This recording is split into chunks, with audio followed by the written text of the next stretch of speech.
What's up, everyone? Welcome to the 475th episode of the Pokemon Podcast. It's super effective. I'm your host, SBJ. Hello. We got a lot to talk about today. Do we? Why? Did something happen? Look, I'm not sugarcoating this podcast. We're not debating. I don't want any Minnesota weather. Greg's here. Will's here. What are we debating? What? You are cutting out the thing that people actually listen to the show for, the first 10 minutes before we get into the boring stuff. Mm-hmm. You know, when we're talking about interesting things like our lives, like the fact that I went to a wedding yesterday that you didn't even ask about, you didn't even care. How rude. Who's getting married in the summer? We're all about fall weddings here. My friends did, and it was lovely, and it was a cool day yesterday. You didn't even have a fall wedding. What are you talking about? Yeah, you had a winter wedding. Yeah, the winterest of winter weddings. That is the commotion. Because it sleeted and it was awful. No, it was good. The weather was terrible. The night was good, but the weather was bad. Look, no one was going anywhere. Once you got to your destination, you were stuck there. It was a destination wedding. That destination being the hotel. And you didn't leave it. To prevent this from being a 23-hour program, 1 hour per 1 minute of the no, it was 28 minutes. To say. We're gonna talk about the Presents, not to be confused with the Direct, although I don't know if anyone could name the difference between the two. And I guess we'll go in order. And yeah, well, I don't remember how it started. I believe it started with Pokemon UNITE. Oh, yeah. You are correct. Greg, how many times did you watch it? Once. D minus. D minus, student. Was I supposed to study it?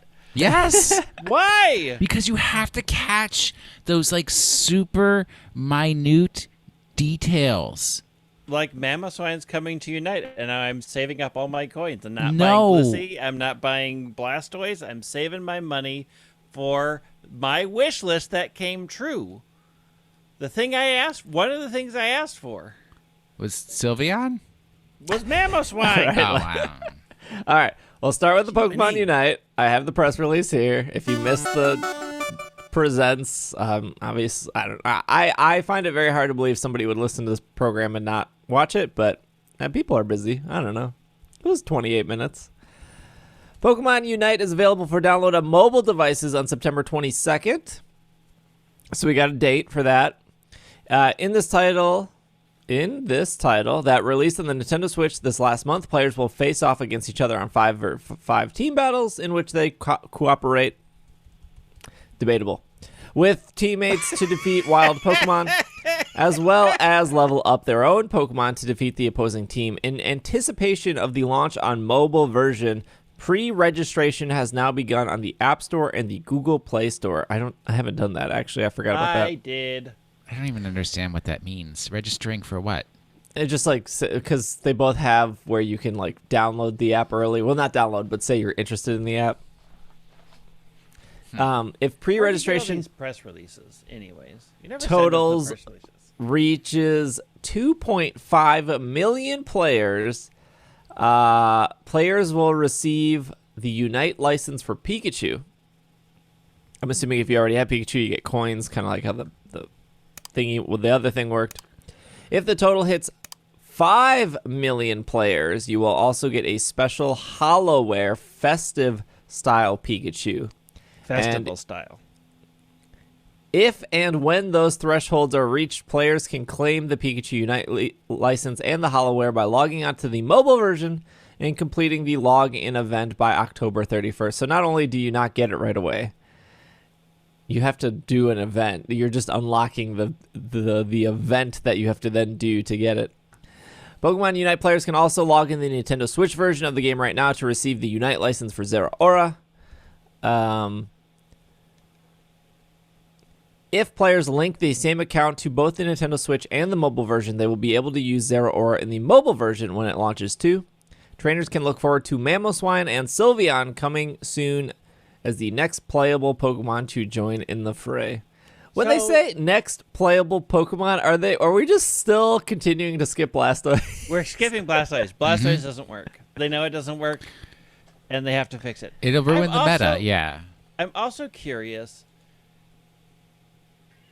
So it says you can play Zeraora on the mobile version, but can you not get the festival-style Pikachu on the Switch version if you connect the two? I mean, I would assume you could, but since it calls out one specifically and it does not call out the other. Well, is it also calling out that you can't even buy Zeraora on the mobile version? I think so. Like, their wording is so specific that it makes me nervous. Yeah, like, I'm not happy about that. Oh, no, because, I mean, there's crossplay. So, yeah. Yeah, there's crossplay, but since they specifically point out the one-way version of Zeraora and they don't talk about the other things, I'm wondering how deliberate that was or how lazy that was. Nah, I don't think so.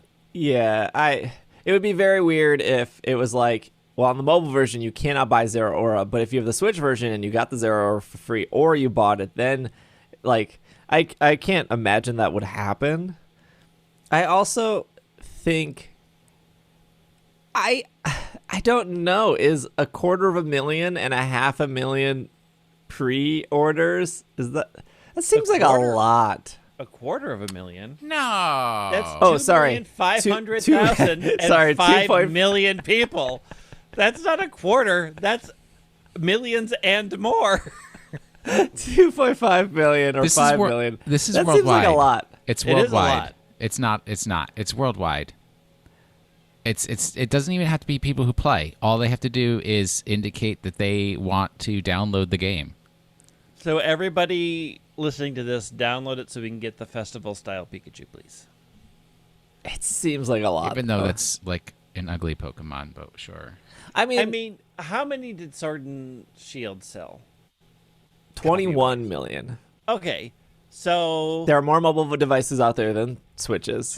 There are more mobile players out there than Switches. I would assume that Taimai knows how many. Obviously, they know how many games. Like, they have Call of Duty and they have their other mobile games, so they probably, this is probably easy to hit, I would assume. I mean, they'll say it is no matter what, because why wouldn't they? Why wouldn't you say we made our 5 million goal and make it sound like a lot of people are interested in your game, whether you hit it or not? Didn't that Mario Run game have like 10 million downloads or something the first month? I don't know. I don't remember. Well, I just did it from the App Store, so I put my one in there. I did too. Well, they showed 2 new characters. They showed Sylveon and they showed Mamoswine. Now, there was a leak. I don't know if leak is the right word. There was rumors, speculation. I don't know. Put a big asterisk on what I'm about to say.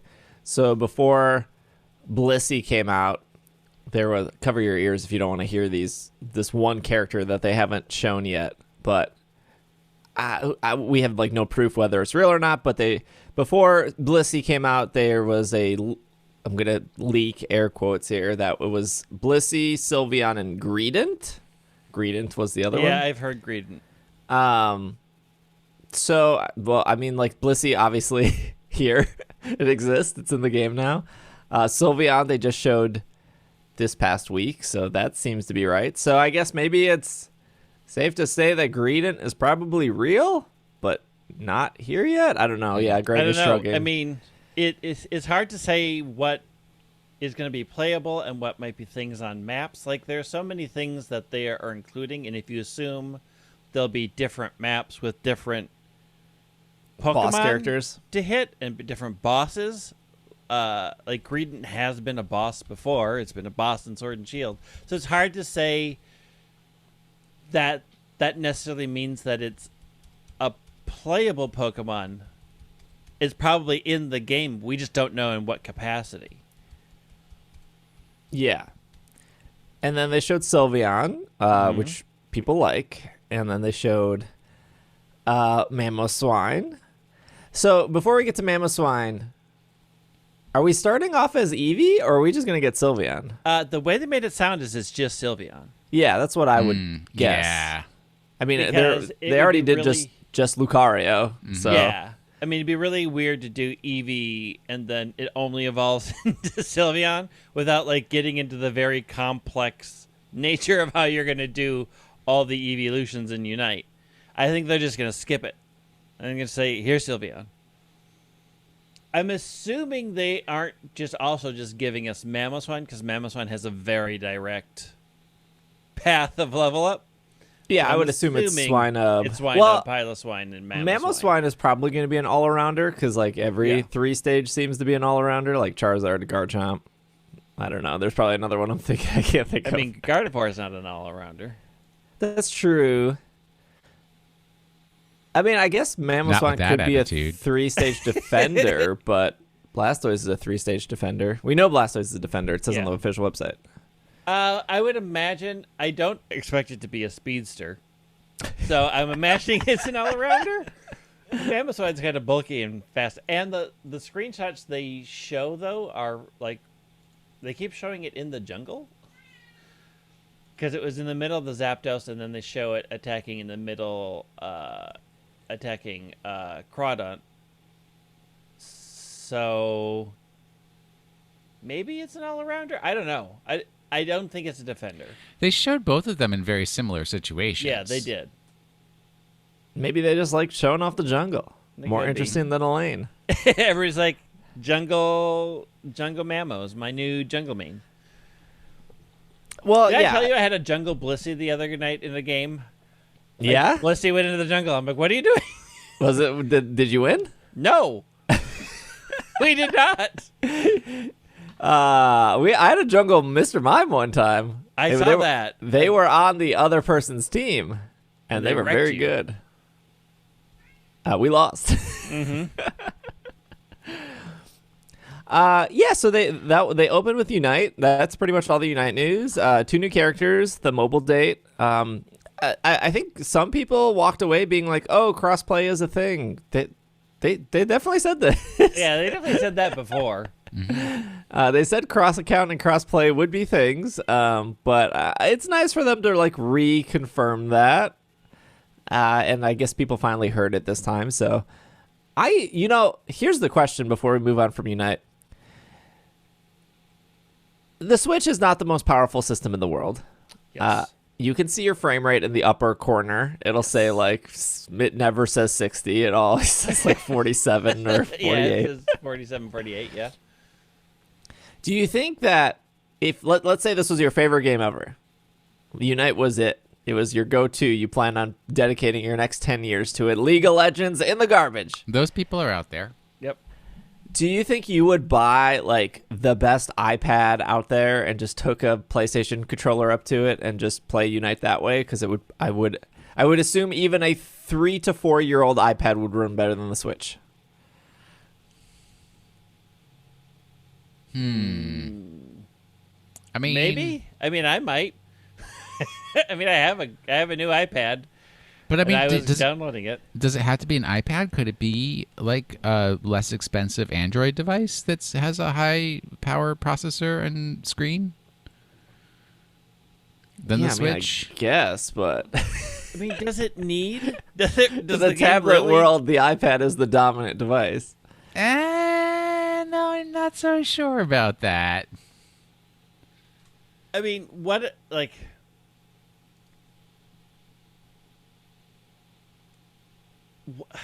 Is the frame rate that important to that game? I don't know. If you just want an overall smoother experience, I think the problem is like you're still going to get to that menu selection screen, and it's still going to be super laggy because it's trying to load in 10 people. The only issue I ever seem to have is lag in the game, not frame rate. It's just like, oh, there's internet lag. Yeah, I don't really notice like, ooh, this isn't the highest quality of low quality graphics. Yeah, I don't know. I think it would be nice to have like. I think the only thing that would make me switch from a Switch to like an iPad is, I would assume the controller would be more customizable. Because on the Switch version, you can't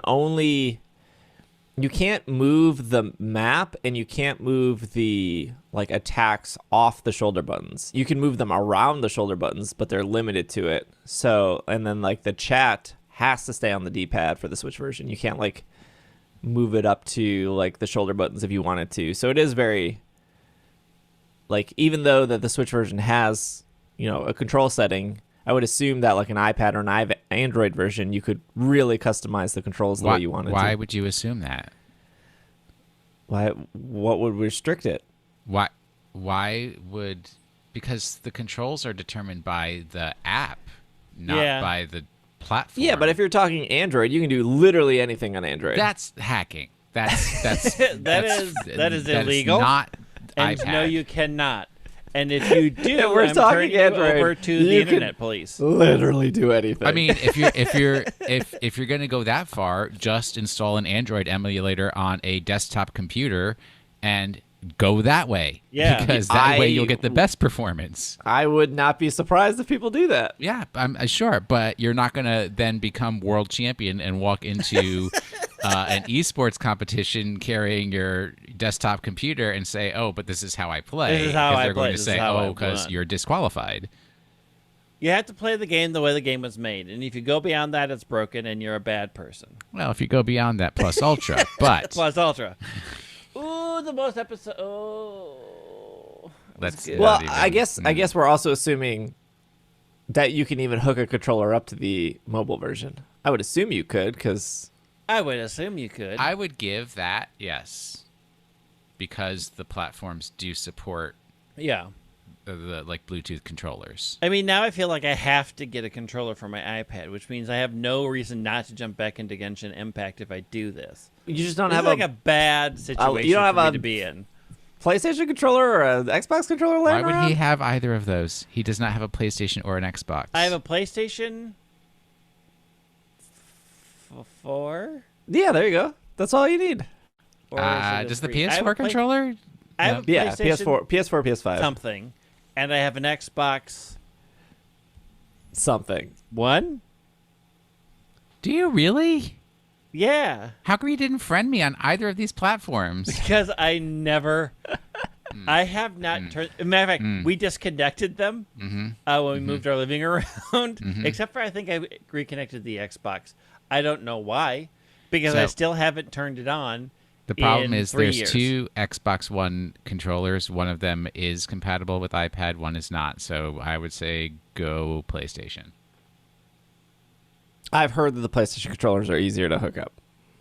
I mean, can't I just buy a controller specifically for the iPad and just be done with it? Yes. Yeah, but why would you do that when you could just get the PlayStation controller, which is like the best controller out there? Because A, I don't know where it is, and B, I don't know which version I have. Better. No, because the joysticks are both down and it's nice.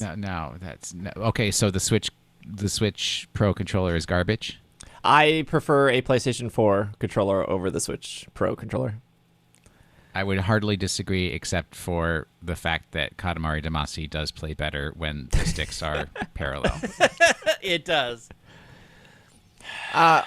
They then showed Pokemon Go, which wasn't anything specifically new. They just showed some of that, like Wooloo Squelvet, hey, Hoopa is making Zacian and Zamazenta, and we're just skipping Alola altogether. Yeah, I'm not thrilled about. This is weird. Which Fine. I don't have a problem with. It kind of goes with the.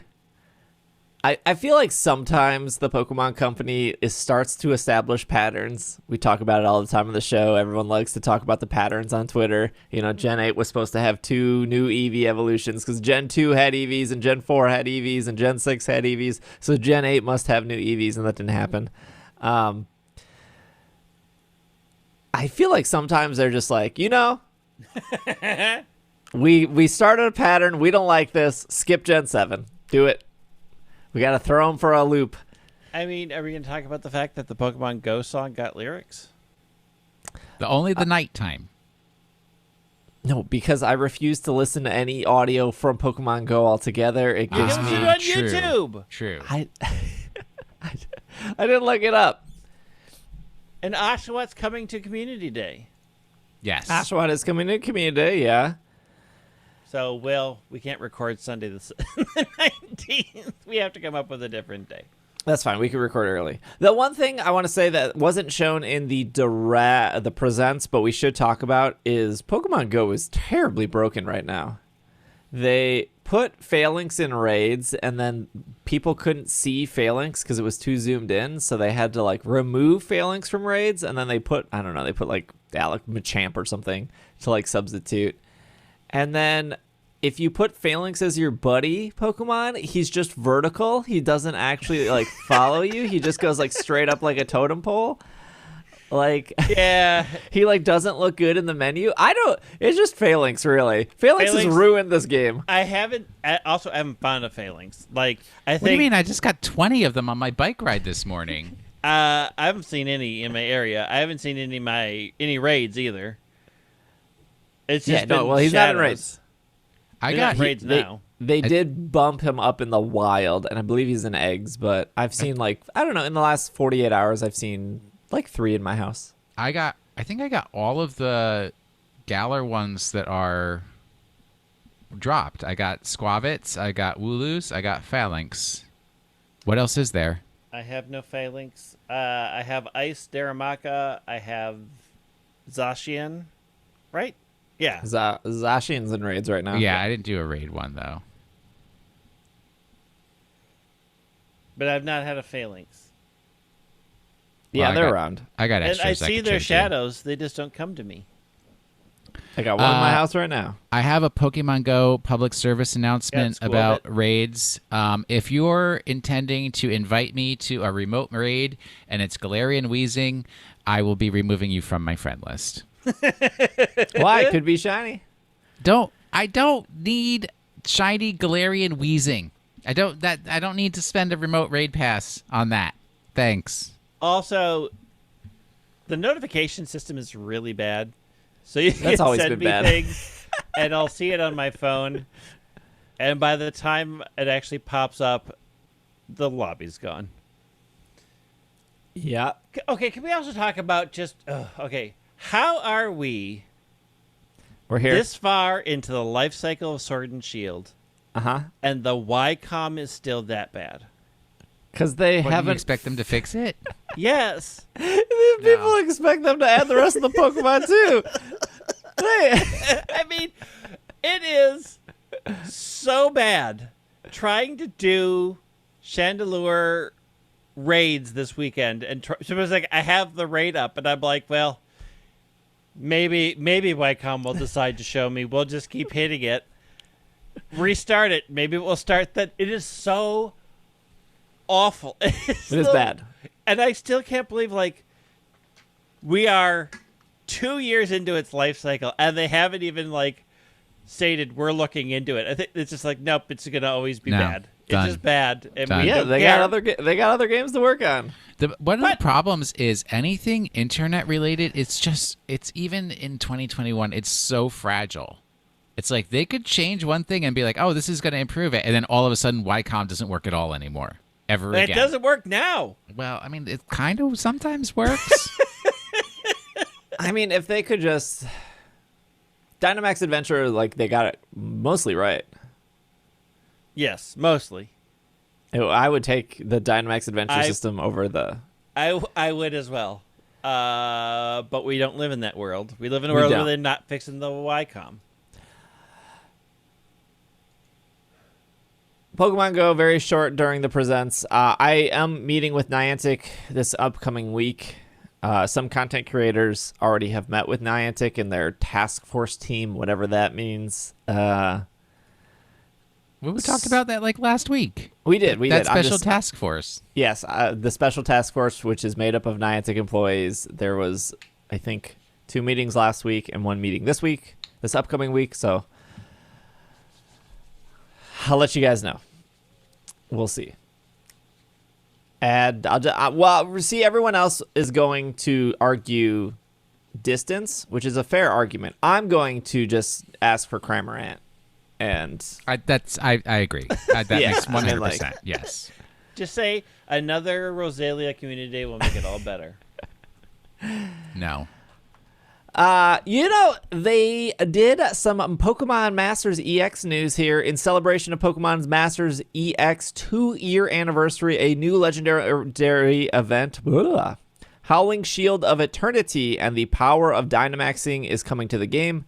From now until September 15th, players can assist Gloria, Hop, and Leon as they try to help the legendary Pokemon Eternatus, which has arrived on the island along with a mysterious meteor. Playing through the event will reward players with the sync pairs Hop and Zamazenta. What that means is it's free. Hop and Zamazenta are free as long as you play the game. Gems and other useful items during the event. Suit, Leon, and Eternatus will make their debut in sync pair scouting, so trainers can add them to their teams. Trainers should also keep an eye out for the return of N and other sync pairs as part of the 2-year anniversary. N will be wearing an interesting new outfit and paired with a Pokemon capable of doing damage to foes. It's Zekrom or Reshiram. Which one is it? It's not that interesting of an outfit. It's Reshiram. He already has Zekrom. The other thing that it doesn't say in this press release is you can get up to 100 sync pairs for free, which was like the big deal. Yeah. During that little, I don't know, they spent like, what, 2 minutes on Masters? Yep. And, I was streaming this live on Twitch, and the amount of people who don't play Masters in Twitch is a lot. Some people just don't like the gotchas. I get it. But they were really interested once it said up to 100 sync pairs for free. That's a lot of sync pairs. Yeah, and I pulled on one, and I got all 3 stars. So thank heavens it's free, because... Is it 100 pulls? It is. So, okay. Yeah, it's 10 pulls. 10 pulls. And there's no guarantee that you're going to get anything good, but hey, at least it's free. It's still, they didn't adjust the odds for it. They didn't. It's a 7% chance for 5 stars, which is what you want. It's like a 12, what is it, like 15% chance for 4 stars or something like that.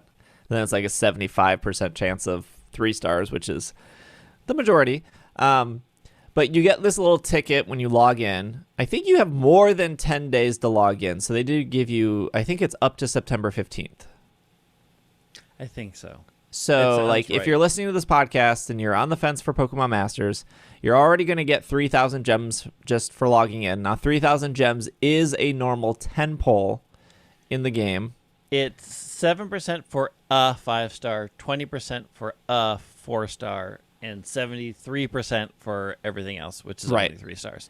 So free... You can get all 3 stars on your free pull. Yes. As I have done multiple times. You can also get all 3 stars on your paid pull. You can. It's still really a bad system, but...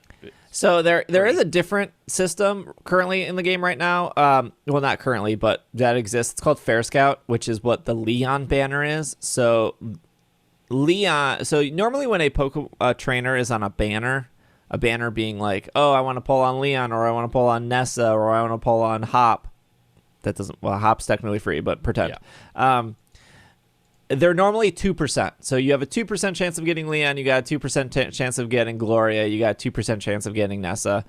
But in a Fair Scout, you have a 10% of getting 5 instead of a 7%. So Leon right now is Fair Scout. So let's say you're new to Pokemon Masters, you want the 100 free sync pairs. It's a lot of sync pairs. It is genuine. Even if you get a lot of 3s, you're probably going to get at least a handful of 5s. So it's still totally worth it. And it's free. I mean, it's worth it because it's free. Right. And I don't think, unless you're making content, saving them up, they're not going to add anything new. The new banners are not going into this 10 pull. The 10 pull is set. So just use them. They're not going to be on September 14th, add a bunch of things they didn't add before. It's done. This is it. These are the ones you're going to get. You can save the tickets, though. You don't have to, Right. You'll get 10 tickets total. If you do decide to play and you get the 3,000 gems, you can either... I would maybe suggest pulling on Leon because it is Fair Scout, and you can't use your free 10 pulls for Leon. Yep. Or you can maybe save for End, which is one of the 2-year anniversary things, which his outfit's kind of okay. It's a wedding outfit. He's finally here to make good on what happened in the Ferris wheel. Finally. Make you an honest person after that incident. Green hair is an auto no on me.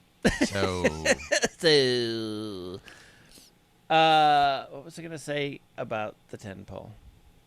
But okay, go in now because the Sycamore event is back, and the Sycamore Xerneas pair is like the most powerful free pair you can get, and it's free. You just have to complete that storyline. That storyline isn't difficult to do. I strongly suggest if you are interested in going in and play it now while the Sycamore event is still live. I don't remember when it ends. I will look here real quick. This is the thing about Masters, and we've talked about this on the show. I don't know the game is 2 years old. I don't know what they could do at this point to convince people to play this video game. And when they were like, we're giving you 100 sync pairs for free, I was like, okay, I think that's how you convince people to finally play this game. Like that is a huge, you're forcing. You're not forcing, but you're encouraging people to log in 10 days in a row. Once they log in, they're going to get their polls. They're going to maybe get a character they like. They're going to poke around the app. Like, this is probably the best way to convince somebody that they should check out this game. Yeah.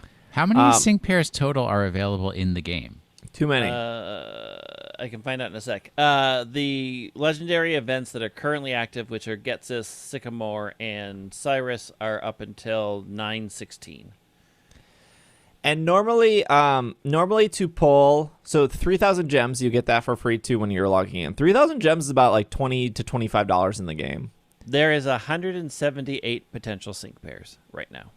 Jeez. Okay, so there's no way to pull them all for free in this method. You'd be real lucky if you get a bunch of them are free. A bunch of them come from eggs, so like you can get there. A lot of them come from BP.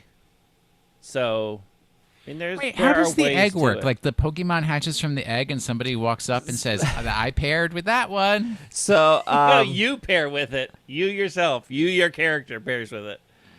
So, yeah, your own character pairs with it. You get eggs by doing like training missions. You can hold like 4 to 8 eggs or whatever. So all I'm saying is the storytelling consistency and logic on Pasio is a bit sus. Yes, but they do some good stories. Like the Eternity story, I think, is really good. The Silver and Giovanni story was incredibly good. The Getsus story was meh. Cyrus wanted to marry a Rotom in Pokemon Masters, so I'm withholding all judgment until this fall event where all of the evil teams that you guys thought were going to be friendly because they live on Pasio now turn and sabotage and saboteur and get ya. The only villain that has somewhat come across as slightly friendly is Lucamine. Everybody else is like, I still plan on destroying the world, but I'm going to work with you for a while because I can't get off this island. Except for Cyrus. He's really obsessed with that Rotom. The minute I can get out of this, I'm going to blow everything up. And so it's like Lost, the TV show. Getsus and Giovanni are already hate each other. They have established this in story. They hate each other. So this villains event should be very exciting. And they showed a silhouette of Rose in the villains event, which is cool. Rose is coming. Maybe. I don't know. It could be like Diantha on the cover and not come for 2 more years. True. Did you notice that the Giovanni is Rainbow Rocket Giovanni? Yeah. So regular Giovanni's in the game, but it's Rainbow Rocket in the villains event. So I'm wondering if we get a new Giovanni pair. Did you see that I wonder that Sigma Suit Giovanni. Did you see in the Spanish version of the Pokemon Presents, they included that Giovanni will have Mega Mewtwo? Oh, no, I didn't see that. Yeah, it was Mega Mewtwo Y. It was the baby-looking one, not the fighting-looking one. So that must be what... I wonder if they're going to make it Sigma Suit or just a different... Yeah. I don't know. I noticed the Rainbow Rocket as well. Yeah. Again, like, I don't know, if you're on the fence for Pokemon Masters, like, this is probably as good as it's getting. Like, they're really pushing. Yeah. And it's good. Like, I don't think it's bad. I mean, a lot of sync pairs for free, a bunch of gems. Like, you get your 3,000 gems, plus you get your daily login gems, plus you get your event gems. I don't know. I think it's worth trying. I mean, it's free. It's free. You're getting a bunch of stuff for free, so play around with it, and if you hate it, you hate it. Yeah. You didn't lose anything. You maybe pulled Lucamine, and you're like, well, let's move on. Okay, I got a holla. Another Bryson man? Wow. The bread? What? No. The last thing before we get to the two big things that they showed here was Pokemon Cafe Remix. I'm in. Pokemon Cafe Mix, the touch-based puzzle game for the Nintendo Switch and mobile devices, is getting a revamp this fall, along with a new name, Pokemon Cafe Remix. Updates will include new puzzle elements, more Pokemon, new dress-up options, and more ways of growing and developing your staff Pokemon. Pokemon are now able to eat delicious meals prepared for them, making them more friendly and more willing to become Pokemon staff Pokemon, sorry. New puzzles will make it easier to clear. New puzzle skills will make it easier to clear puzzles, which were introduced in Cafe Remix, as well as the ability to combine megaphones to make them more powerful. Golden acorns collected in Pokemon Cafe Mix will be able to be transferred to Remix. Wait, do I have to install a new app? No, I think it's like when Pokemon Masters changed their name. It's just the app updated. So why is it saying that the acorns can be transferred? That doesn't make any sense. That's the only part that makes me go, is it a new app? Because they do say it can be transferred, which wouldn't matter if it was just an update to the game. So again, their wording in a lot of these things are like, they leave a lot of questions. That's okay. Gardenscapes is done. Pokemon Remix is the new one. It does say free to start, optional in-game purchases. Data charges may apply for mobile version. Users cannot transfer save data from the Switch version to iOS or Android version or vice versa. Depending on the device or OS, users may not be able to use all features. Also, it is in horizontal mode. Look, get over it. If they said Cafe Remix and the remix was them going from horizontal to vertical, I'd be back in. That would be it. I don't understand. What do you mean back in? You were never in the first place. I got to level 12 in that game. How hard is this? How hard is this? I don't want to do this. Why? It's not hard. First off, you can't play like this. You are doing it just like that. No, because my hand can't even reach 50%. And when I'm like this, I can reach it all. Why are you so lazy to not use I can't have this debate again. I can't have this. The world cannot cater to your weirdness. When I would play Clash Royale was a brilliant design game. They put all four at the bottom. I could reach that. You never had to reach higher in the field. Well, maybe if you threw like a fireball. I wasn't that kind of player. But you could just play it with one hand. It was like that. Or you could do the really lazy way of like placing it on the ground and then just using one finger like this. You can still place it on the floor in horizontal move and use one finger and do that. And I will also Cafe say this. Mix is a 2-finger game. You need both hands. Your other hand needs to be occupied because idle hands are the devil's tool. Well, yeah, that's why. No. Yeah, we don't want to hear about your depravity. Drink your water, play your Clash Royale. Water. That vodka looks like water. Cafe Mix is a bummer. Pokemon Shuffle was a better puzzle game. Stay tuned for my Cafe Remix weekly reports. I'll give it. I'll try it. I'm in for that. Gone. Long live Cafe Remix. This is what I'll say about Cafe Remix. Two things. Or Cafe Mix, because Remix isn't out yet. Two things. Number one, I can't remember number one. Number two, if you thought Pokemon GO and Pokemon Masters nickel and dimed you, Cafe Mix is highway robbery. The acorns in that game and what they want you to buy is actually atrocious. but I never put money into it, so it and doesn't matter. one ever talks about it. Everyone always talks about how Pokemon Go nickels and dimes you, and how gems are too expensive in Masters, which is very true. Because people play those games. But number one was. I was just gonna say, because Cafe Remix is going the way of Pokemon Duel. Not too long for this world. There must be something. Somebody must be playing Cafe Mix because Dylan Pokemon is playing Cafe Mix. Rumble Rush only lasted a year. Yeah, and they shut that down. So I don't know who's playing Cafe Remix, but I think I told you Dylan is. I think the actual problem that I have with Cafe Remix is it's not good enough to the two games that it looks like.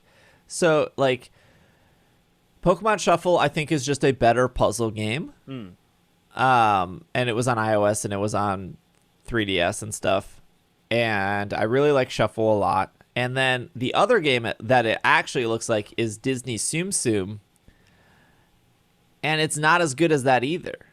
So it has like the Tsum Tsum that it looks like that I want it to be. And Tsum Tsum is just a better... How is it better? Qualify your statements. Because Tsum Tsum, you don't have to like spin in this. So I'm like level 12 or 13 in Cafe Mix, and so far it's pretty easy. But you have to like kind of like mix it. Well, I get it because you're like mixing food. You have to like mix it into a way where it blows up blocks or it merges and then disappears. In Tsum Tsum, you're just matching lines. It's like Snake. You're like, oh, I'm going to take all these Mickey heads and I'm going to draw a line of all the Mickey heads and then they're going to disappear. So it's like you can't move the characters in Tsum Tsum. You're drawing the line and then they disappear and then the rest drop down. So you're like, I'm going to clear this Mickey, and then Donald's going to drop down, and now all the Donalds are touching, and then I'm going to get rid of the Donalds, and then that drops down, and then like, oh, Buzz Lightyear is now, the Buzz Lightyear at the top here was touching the Buzz Lightyear at the bottom down here, and now I can draw the Buzz to get them. And then when you do enough of that... Lightyear. And then you get your little superpower, then you hit the superpower, and then things explode. Cafe Mix never really had that. It was just like, okay, grab like 3 chime echoes and like swirl them until they vanish. Like, no, what are you even talking? I mean, Cafe Remix is you draw the line through all the things. They just move with you, and you can have them explode in specific ways. It is basically how you're talking about Tsum Tsum, a better version of Tsum Tsum. It's not a better version of Tsum Tsum. It is. Because you actually can move them and have them to do the things that you want them. Because you're lazy. Your laziness is not a better game. You're just lazy. You won't turn your phone on the side. Promise you, Greg. Greg, I will take you to a round one. We will play the Tsum Tsum, and you'll be like, this is better. It is better. The Tsum Tsum is better than Cafe Mix. By making that statement, there is no amount of dragging me to round one that will ever get me to agree that Tsum Tsum is better because you made that statement. You know this about me. You have doomed that game to forever be ignored by me. Disney Tsum Tsum is a better game. It isn't a better game. It's a far worse game. It's awful. I can't even believe they made it so bad. Disney we need to take a break. Grab at its worst.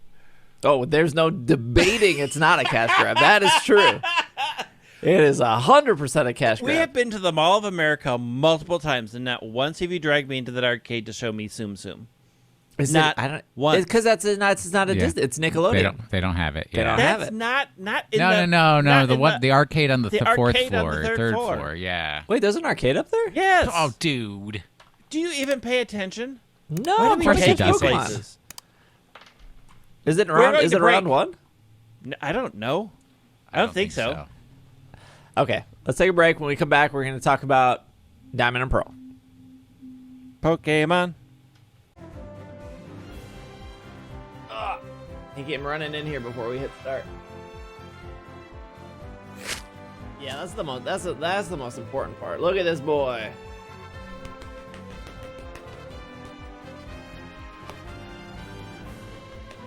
He doesn't even care.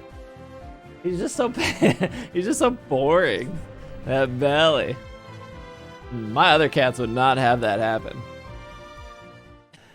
And we are back from our break. You can't just leave that. Oh, my bad. Jeez. All right, here we go. The Pokemon Brilliant Diamond and Shining Pearl games enable fans to experience the original story and game features from Pokemon Diamond and Pearl in a fresh way. So much for faithful. First released too much into it. Released in 2006, the original games have been faithfully reproduced and colorfully revitalized for the Nintendo Switch. Revitalized. Yeah, that's the word. Pokemon Brilliant Diamond and Shining Pearl will bring back trainers to the Sinnoh region, where they will meet Professor Rowan, battle against Team Galactic, explore the Grand Underground. The Sinnoh region's popular Pokemon Super Contest return, as Super Contest shows and players can socialize with other trainers around the world in the Union Room. We'll see about that.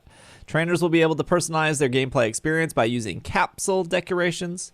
And Pokemon Brilliant Diamond and Shining Pearl will be compatible with Pokemon Home in 2022. A special edition Nintendo Switch Lite Dialga and Palkia will be released on Friday, November 5th, 2021. To commemorate the launch of these titles and have a design on the back featuring a silver-colored Dialga and a gold-colored Palkia. For more information, please visit this link. Okay. Gold and silver remakes confirmed. Finally. That's what we were waiting for the entire time. This is what I want to say before we get into this. At the end of the day, it doesn't really matter how soon they would have... black or white. It doesn't matter. That's your heart knows what's right. It doesn't really matter if they would have showed this earlier in the year or later in the year. I mean, we knew the games were going to come out in November regardless. But what I will say is, it was a good trailer. They really knocked it out of the park with this trailer. It kind of had a little of everything. IGN would be excited. There were some flaws. I wouldn't say knocked it out of the park, but maybe hit an infield home run. Yeah, they had an infield home run for sure. It was a very, very good trailer, and I don't know if people are still on the fence after this, right? Like, you're either in or you're not. Well, I mean, everybody's always on the fence. Yes. Well, no. Don't deny people's ability to sit on a fence. I personally hate sitting on a fence. I like to, be on one side or the other. I will say I did not see the one thing that I was looking for in Faithful Remakes, so maybe I'm on the fence. What were you? Will, give me your Diamond and Pearl history. I know you love Black and White, but did you love the DB? Played it to complete my living decks. Therefore, I am looking forward to playing it for the actual gameplay. Greg, can you tell me the difference between the contest in Gen 3 and the contest in Gen 4? Because they are different, and I don't know why. Oh, God. I have to remember. Well, in Gen 3, they're contests, and in Gen 4, they're super contests. Yeah, So, Gen 3 had the appeals round that affected things. I think it only had an appeals round, and then I think Gen 4 it was a performance and an appeals round. I have to remember. All right, you remember. I'm going to go through some more bullet points here. So the Underground is back. They renamed it to the Grand Underground. It says the Underground and Diamond and Pearl have been powered up in these games. It is now called the Grand Underground. The Grand Underground is a vast subterranean world that's spread out like a maze beneath the entire Sinnoh region. Use the Explorer Kit when you'll receive during your adventure to visit the Grand Underground, which I think you get after the third gen? Yeah, you got them after fighting Gardenia. Where you can participate in activities such as digging up valuable treasures and Pokemon fossils, or you can create your own secret base. You can also visit what's called Pokemon Hideaways, which is a new thing, where you can find Pokemon that live in a variety of different environments. Pokemon Hideaways come with a variety of different terrains ranging from stillwater caverns to volcanic landscapes, with different Pokemon living in each environment.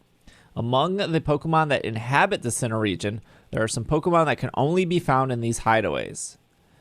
Some walls in the ground underground can be dug into by using a sledgehammer or pickaxe. This was in the original. By digging into them, you can find things useful for your adventure, such as fossils, as well as new statues that can be added, that have been added to these games. I'm going to stop here real quick and say, when I played original Diamond and Pearl, I was, I don't know, like 16 or 17. I did not spend a lot of time in the underground. Oh, I did. And so by playing through Platinum a year ago and having, 200 plus people in my Twitch stream be like, oh, you got to do the underground. It's so fun. As an adult, it was not that like it's like a cute mini game, but there's not. Well, like, wasn't there supposed to be like online interactive component to it of like finding your friends' stuff? Yeah, it was local. There was like local where you could like run around and tag and stuff, but the actual mini game of like digging up fossils, like it's a good mini game. Yeah, it's a frustrating mini game sometimes, but yeah. But if you don't care about red gems or blue gems or green gems, or you're in the one camp where you're like, I only care about red gems because I need 500 of these gems to teach one Pokemon one move. It's just not a good loop. Like, it's just not. There's not enough. I think here's the thing. It almost feels like a bad Pokemon Masters poll where you're like, yeah, I like polling in Pokemon Masters. Who doesn't like trying to get like 10 different characters and hopefully one of those characters is good? But in like the underground, it was like, yeah, I like digging, but when you're only digging up like a gold nugget, like it's just like, is there anything else here? I mean, post game there were a lot of fossils in there, which is what I spent all my time getting. So the fact that they're adding like statues, so look, yeah. I'm not complaining about, like, I just want that mini game to like feel more fun, and I think the way you make that feel more fun is you add like exciting things, like, hey, I want to keep digging over and over for like a Rayquaza statue. That sounds cool. Yeah. Okay, I'm gonna chime in. I don't remember the differences between Gen 3 and Gen 4. I don't remember them being that different, honestly. So I don't know how they're different. I'm gonna be real honest. I mean, they're different in this game because it looks like there's, in the remakes, it looks like they're doing like a rhythm section. Yeah, and that wasn't in Omega Ruby Alpha Sapphire. There was no like DDR. No, that's new. I don't even think there was a rhythm section in the musicals that I remember in Gen 5. So I think that's new to this system. I'm a little. I am curious if secret bases will actually be like secret bases before, where you can have other furniture and things. Because the way they make it sound is it's just for statues and nothing else. And before, you could make like obstacle courses, and you could put traps in your secret base, and people could meet you. And here they kept saying they kept making it sound that it was just for statues, which makes me less interested in customizing my secret base. Well, except the statues determine what the hidden realms are that you walk into. Well, I think it changes what Pokemon appear, but looking at the map for the hidden realms, it looks like hideaways. The hideaways are specific to each area, and you can control what Pokemon appear, but they are going to be like the first one you run into is the grass one, and then there's a fire one, and when you're under Snow Point, it's the ice one. Like, if you look at the map on the webpage, it seems that the hidden areas, the hideaways or whatever they're called, don't change, but the Pokemon in it will change based off of your statue. So there's some screenshots here. One of the screenshots is like an overhead Animal Crossing grid look, and it says 2 out of 18 statues placed in the room. And then the second one shows a bunch of statues. It has like a green Charizard, a green Venusaur. It has a Snorlax on a stand, It has a Pachirisu and a Krogunk on a stand, and then it has a non-green Turtwig, Chimchar, and Piplup not on stands. So I don't know if I'm reading too much into that, as like maybe the green Charizard is more rare than a non-green Charizard, or maybe the Snorlax on the stand is just rare because it's on a stand. Is there a Snorlax not on a stand? Like, why is this Venusaur green and the Piplup is gray? Before, so it could be that the 3 starters are dolls and not statues. Like, I have a lot of questions. Also, before you could only have one secret base. So my question is do the statues, one, can you have multiple secret bases for each area, or does your one secret base statue change the Pokemon in all of the hidden areas? Because you can still only have one secret base. Yeah. Like, I don't understand. I don't know which way they're going. You gotta swap out those statues, man. Yeah, every time. It says build. It says build your very own secret base, decorate it with Pokemon statues. You can use an item called the Digger Drill in the Grand Underground to build yourself a secret base within the walls. Pokemon statues you can find while digging fossils, which that was not there before. So again, exciting. Hopefully, you can. They can be placed wherever you like inside your secret base, so you can customize your own space. And it says adventure together with trainers all over the world in the Grand Underground. You can interact with trainers all over the world through your Nintendo Switch system's local communication or online communication, as well as together in the Grand Underground. You can dig for fossils together with other trainers. And they show 2 screenshots. The top screenshot has 2 Dawns and 3, whatever that dude's name is. What is the male? Dawn. Not Dawn. I love Not Dawn. 3 Dawns. Ethan? Ethan is gold. Oh. Dagnabbit. Brendan? No, Brendan is... is Gen What 3. is the Gen 4 dude's name? Clyde? Charles? Oh. Billy? Billy? There's never been a Billy. Billy? Esteban? Yes, Esteban. Okay. It is... Dawn and... Ethan and Chris is Gen 2. Brendan Jimbo. and May is Gen 3. Lucas and Dawn is Gen Lucas. How could we forget Lucas? Okay, and then the bottom screenshot Rose shows... Hilbert and Hilda are Gen 5. Bottom screenshot shows 1 Dawn, 2 Lucases. So... Lucas, yeah. Lukai. Ludicrous. I think the Hideaway... Okay, so the Hideaway stuff is like them acknowledging, knowing, wanting to put overworld Pokemon into the game. Yeah. Like I was excited for that because you see this little chibi Psyduck walking around and this little Bidoof and this like Gastrodon like slugging along, and then you see your character kind of run past those.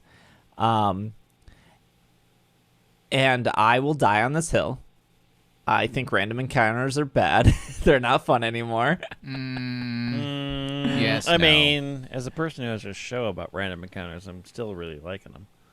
I think what they did in Sword and Shield is a perfect balance in the wild area where there was some, like, the grass could shake, you could run up to it, but you could see all the Pokemon. I think Sword and Shield had such a good balance, and I get it. You know, if they didn't want to, or they wanted to keep the random encounters for the integrity of faithful remakes. Authenticity, I get it. yes. Yeah, but I do love. I think this is a good compromise to have this area. Who knows if it's going to be like Let's Go, where they're shining in the overworld or they're not. But I wonder if this is going to be also a way of shiny hunting. I'm sure it is. Like, are there shiny improving statues? Yeah, or you need to have all the rarest statues to have, I don't know, like have an increased shiny encounter. That'd be cool. Or not even increased, but like, what if, cast form's a 1%, and if you want to increase the cast form, Castform's in this game, yeah. Do we want to talk about the Pokemon they showed and what that meant for the Pokedex? The next thing on our list was contest. Okay. So is that a no? Do you want to come back to the Pokemon stuff? I think we have to get through let's get through everything first. All right. Fine. Super contests were popular performances in Sinnoh, each by 4 performers and their Pokemon who work together to show off their performer skills. During the show, you can dress up your Pokemon in their favorite outfits, and your Pokemon will dance, making it an altogether a different experience from the usual battles of strength. Up to 4 people can participate, so show off your best performance with your friends to really wow the crowd. Super contests are divided into 5 categories: coolness, cuteness, beauty, toughness, and cleverness, which each has different ranks of normal, great, ultra, and master.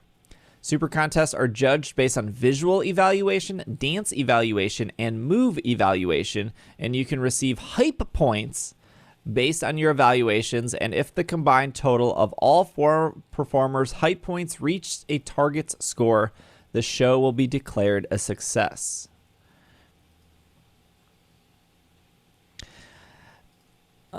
I'll give it a chance. I don't think I did any contest in Gen 3 or Omega Ruby or... you had to do one. Yeah. They forced you to do one. Yes. I do enjoy contests. I think like the puffing and maxing out the beauty or whatever toughness stats. Like that's kind of fun. What's interesting is they added an entire new section with the dance section between visual and move. Like, there's a rhythm game in the game that is different from the 2 standard parts, which is how well have you raised this Pokemon and dressed it. So the visual beauty, which is like you just get judged. And then the move part was always there, which was use moves in unique ways to debuff other Pokemon, to buff yourself, to get appeal points. And those are still here in the visual and move parts, as far as I can tell. Yeah. It's the dance part that I think is going to be controversial because it is a rhythm-based game and therefore somewhat dexterity-based. I'm real bad at rhythm games. That said, contests are completely optional and you never have to do them, so I don't think it's that big of a deal. I don't think so either. I mean, like, if you don't know, Game Freak did make a rhythm game. It was called Harmonite. Yep. And it came out on the 3DS, 7 years ago or something. I think it was longer than that, wasn't it? But it was called Harmonite, and it had no Pokemon stuff in it, except I think there was a Pokemon song you could do near the end that you can unlock.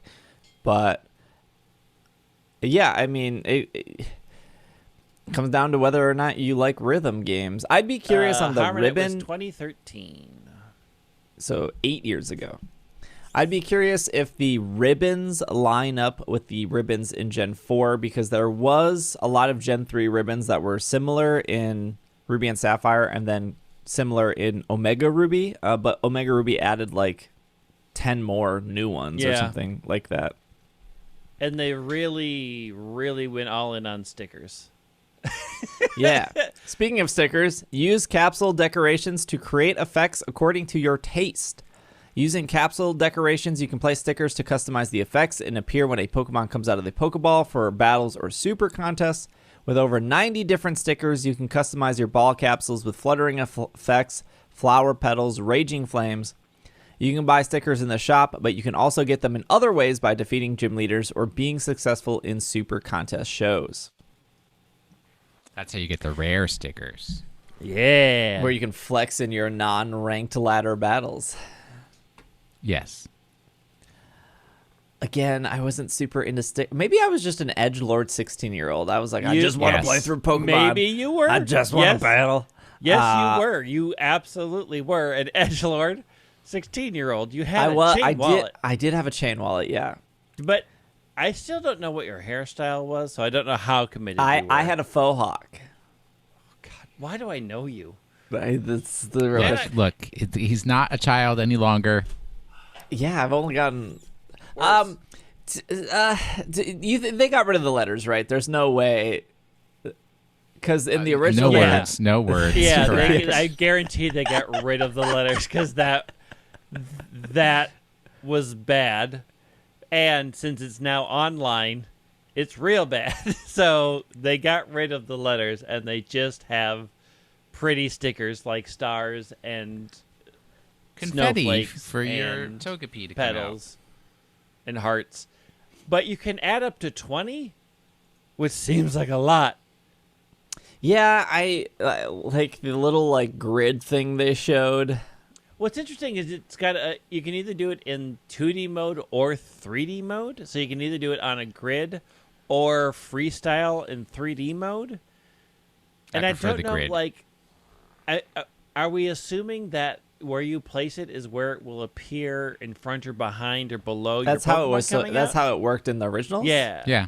But it was so small that it was like really hard to tell. Yeah, I have a feeling it will not be as hard to tell in this one. But also, it's like what, less than a 1 second animation. Like it goes so fast that it would be hard to tell anyways.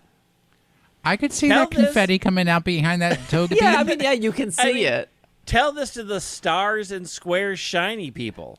Yeah, you're right. I'm just saying that like if you put the little lightning bolt in the center bottom right square, is somebody gonna notice if like you put it one square over? There is someone whose only art is the art of Pokeball customization. Like, wow, they will know. That effect was incredible, but you should have just moved that. You should have moved that lightning bolt 2 pixels over. It would have been a much. It would have been like you don't know how. I mean, it looks good in the picture, and it looks like you can tell because Pachiriso's got those things over, and if that lower left-hand one was up a little, I'd like it better. Walk around with your favorite Pokemon. Once you've progressed through a certain point in the game, you can choose one Pokemon that you have befriended at a time to walk behind you. Any Pokemon that appears in this game can walk with you, so choose a favorite to travel through the Sinnoh region as you visit lots of places and make memories together. Now, I don't know if our audience remembers, but there was a place in Diamond and Pearl and Platinum called Amity Park, which was after the 4th gym, I think. Maybe 3rd. Everything's after the 3rd gym. It is in the what is the center town? Is that Hearthome? Where Fantina is supposed to be, but she's not there? It's in the same town as Fantina. And it's Hearthome, isn't it? What do you mean she's not there? She's not there the first time you get there. It's Hearthome City. She's not there the first time.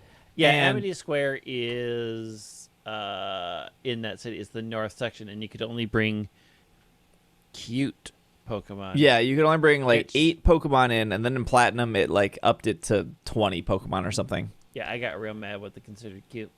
So you could walk around like a Pikachu or a Bidoof or I think like a Kricketot, and Bidoof you wasn't could, in there. Huh? Bidoof wasn't allowed in there. I think Bidoof was. I'm looking at Pokemon permitted. Pikachu, give me the list. Clefairy, Psyduck, Turtwig, Grotle, Totera, Chimchar, Monferno, Infernape, Piplup, Prinplup, Empoleon, Pachirisu, Drifloon, Baneri, Happiny, and then after the National Dex, Jigglypuff, Torchic, Shroomish, and Skitty. So you could have Pikachu follow you in Pokemon Yellow. Yeah, but the Amity Park, is like the first time you could pick a Pokemon and walk around with it, and it really didn't do anything, but it was cute. So, in a 2021 game where Game Freak and the Pokemon Company knows that people like Pokemon following behind you, what is this park going to be doing? I would maybe assume that the park is what unlocks the following Pokemon, but they show in the trailer very early on Pokemon following you. Obviously, you can backtrack. Well, yeah, I don't think it's very early on. They show cities where you're in, but not when you get it. I would imagine it is in Hearthome City where you get that ability. I'm just curious what this little park is going to be doing now. There's a lot of questions. That's like the integration with Pokemon Go.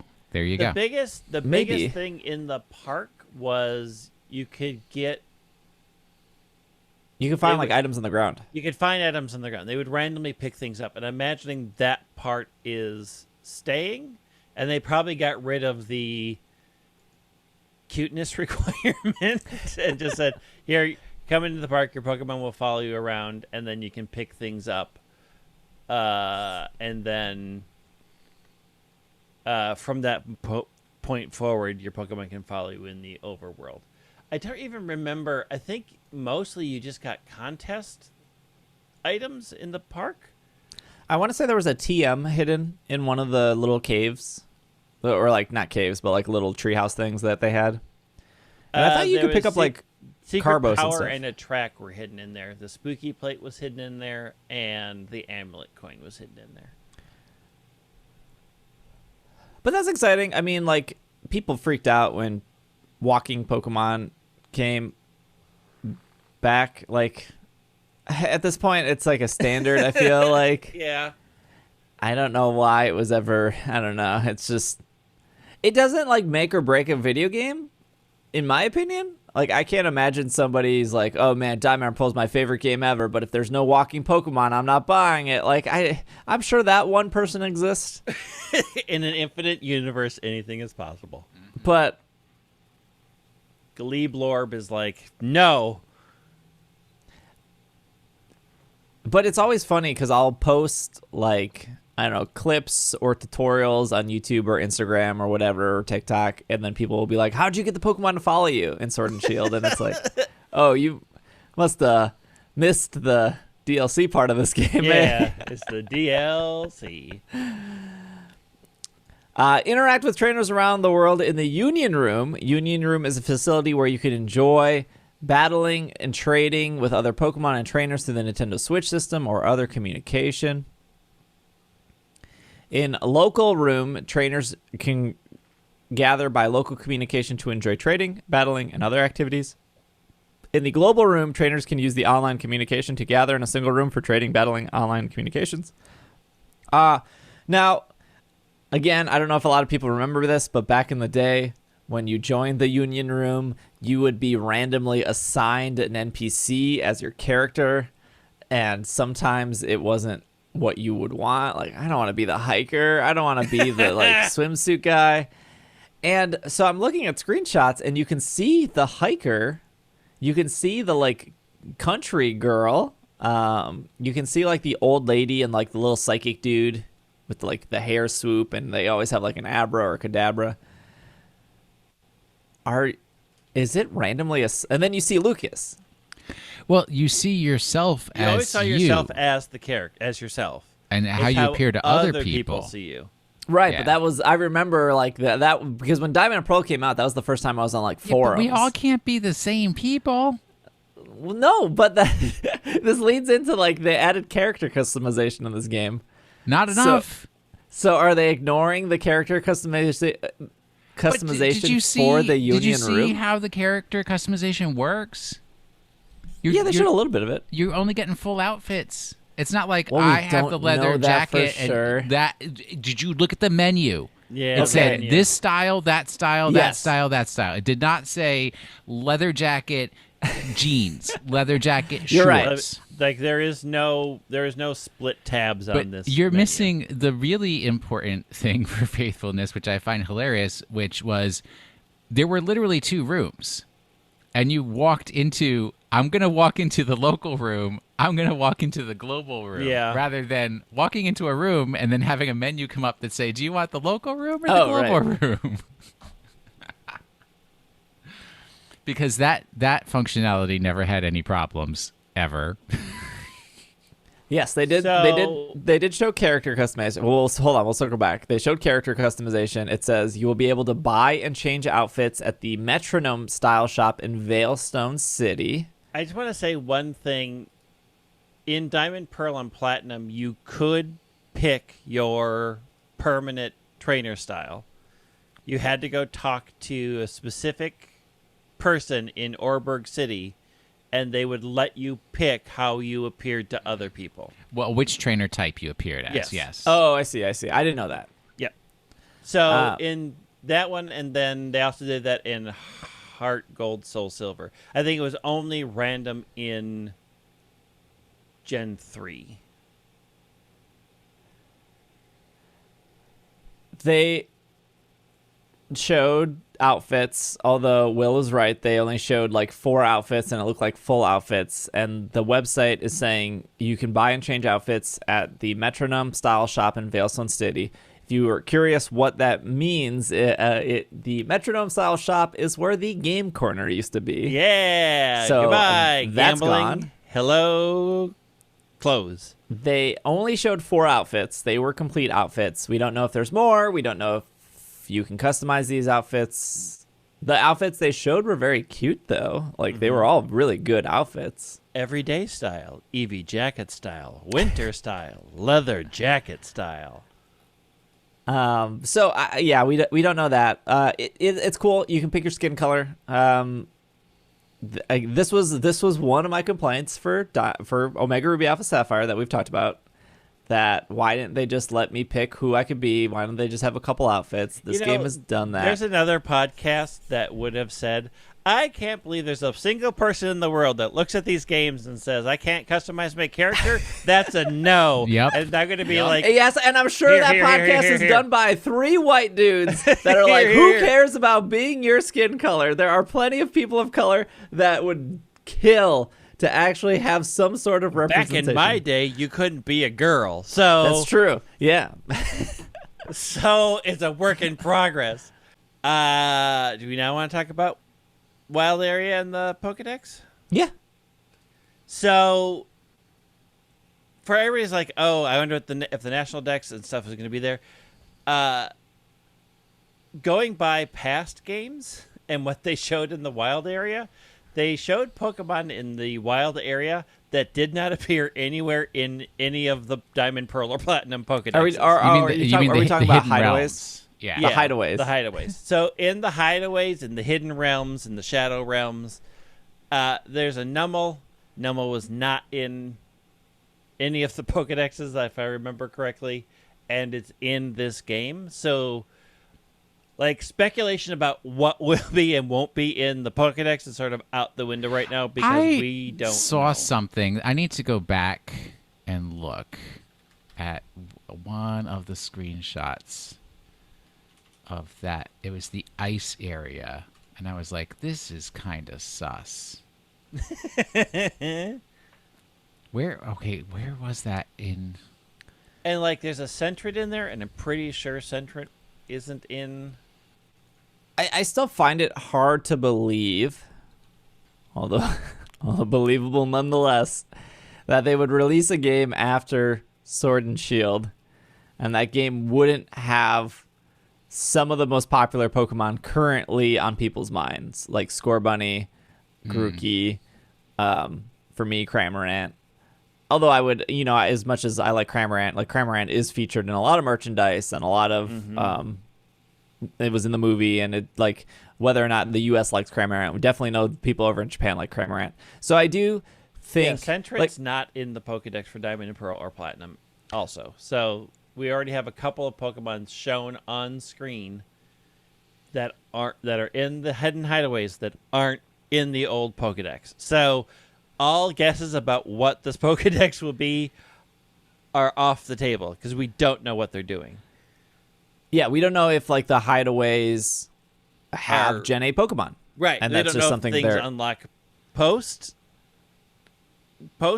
game. Like, do these only appear when you get shadows that they only lock with certain statues and get post game? Like, we don't know. But I think people who are making declarations about this will for sure be a national dex or this will for sure only be the Platinum dex, we have no clue anymore. There is not a single there is no way that they released Sword and Shield with missing 200 Pokemon and then a non-Game Freak game comes along and includes all 800 some Pokemon. Yeah. There's not that's not happening. It's not There's happening. No way. But we don't know what the Pokédex is going to look like at this point. Like, we can assume, because they've stated going forward from Sword and Shield, not every game will have all Pokemon in it. Yes. So it is unlikely that this game will have all Pokemon in it. Well, you brought that up, and I was going to save this for the Arceus conversation, but, like,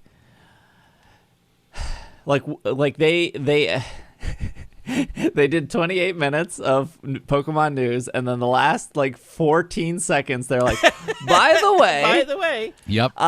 Ranked battles will not take place in these 2 new games. They will continue taking place in Sword and Shield. Goodbye. And then they ended it. Which is like fine. Yeah. But I just can't imagine, and I just want to lay this out here. I just want people to think about this. That there's no way that Diamond and Pearl have all 800 Pokemon. No. There's just no way. I don't There's think no so. way that Legends of Arceus, and this hasn't even been brought up, there's no way that game has all 800 Pokemon either. No. Oh, heck no. Heck no. We're going to be lucky if that game has like 200 Pokemon. But like somehow the narrative around Arceus is like that's not even a consideration. Like, people are looking at Arceus and they're like, this is a new style of Pokemon game. I want it. It's not, I'm interested in this Pokemon game, but it better have all the Pokemon. Like, that's not even on the table for most people or the conversation like it was for Sword and Shield. So we have 4 games on the Nintendo Switch that are Pokemon games. We have Let's Go Pikachu, Let's Go Eevee, has 153 Pokemon. We have Diamond and Pearl. Let's just assume that it's going to have 490 whatever Pokemon that was in Platinum or whatever it was. I think it was exactly 490. The first time it was 493 for Platinum. We have Arceus, which lucky if that game has like 400 Pokemon. Like, I don't think so, but so why do people just assume that because of that message, ranked battles will continue in Sword and Shield? They're going to add the last 200 Pokemon. Why? Why would they do that? So I do think, because there's a couple of things that make me think that there's going to be some sort of update coming for Sword and Shield. One, because I don't think we're getting Gen 9 until 2023. So we will not have... You don't think that they're going to do something holiday of 2022? No. Nah. They're going to do something, but I don't think it's Gen 9. Yeah, they're going to... maybe... Black and white remakes. I mean, I don't think they're going to do Gen 9 next year. I don't think that's happening because of the delay this year. Because everything has been pushed back.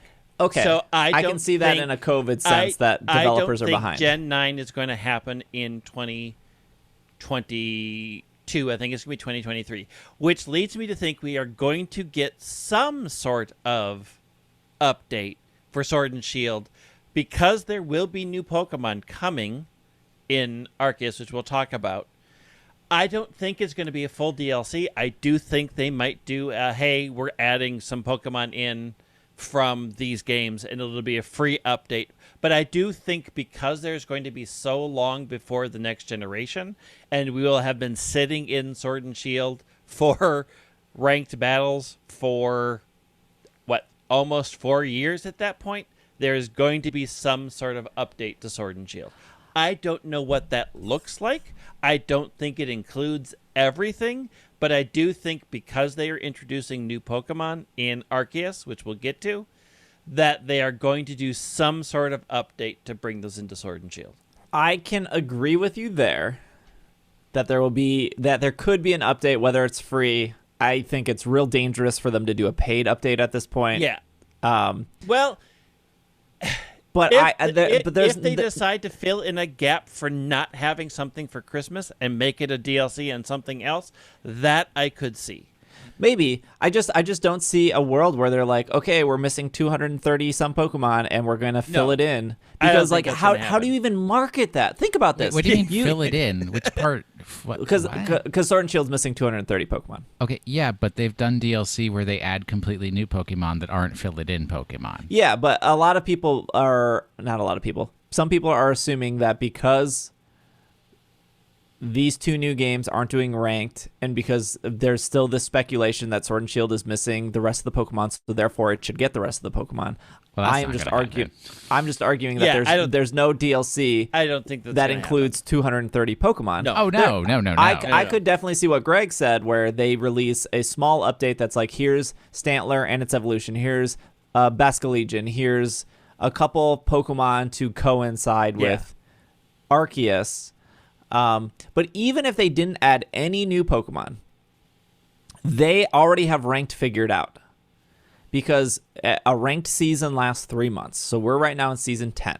That's going to go till November. Season 11 is going to flip.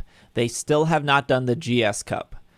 That's going to be 3 more months. So season 11 takes us to what, February? Then they do a different version of the GS Cup that takes us to March, April, May. And then they do season 13 takes us into Worlds. They only have to do 3 different rule sets, GS Cup being 2 of those rule sets. You do a GS Cup, a GS Cup for those not competitive, or when you're allowed to use 2 box legends. Right now, we've only been able to use 1 box legend.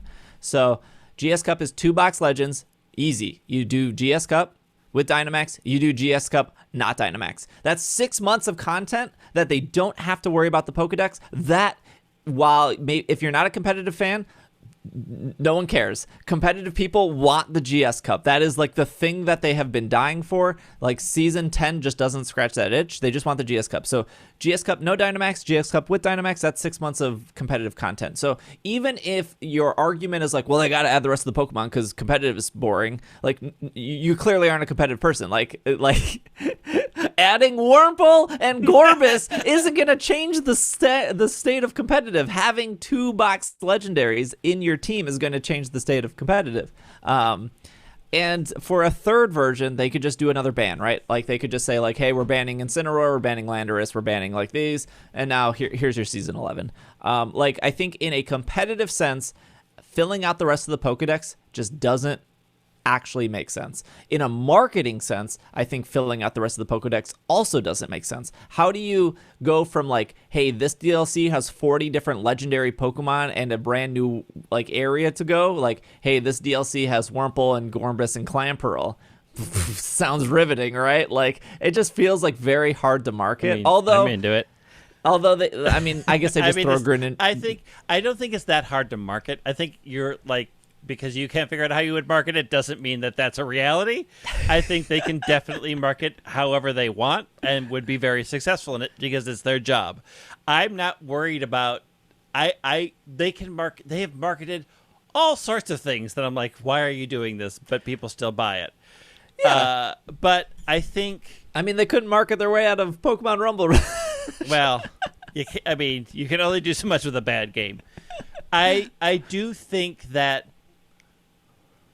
they will need, if Gen 9 isn't happening next year, and I really doubt that it is, they do need something to keep people engaged with Pokemon and Sword and Shield, since we will still be playing that game at that point. And there needs to be something. Well, there will be. There's no way that the Pokemon Company doesn't put out a big product before Christmas. Right, but I don't know that that's going to be Gen 9. I think in a non-COVID world, I think that is a Gen 9. But I think you're right. Right, we're not in that world because if you're following other gaming news, and you're looking at other developers out there, theoretically, we've gotten almost everything on time. There have been some game delays. The big game delay was Halo for the Xbox. But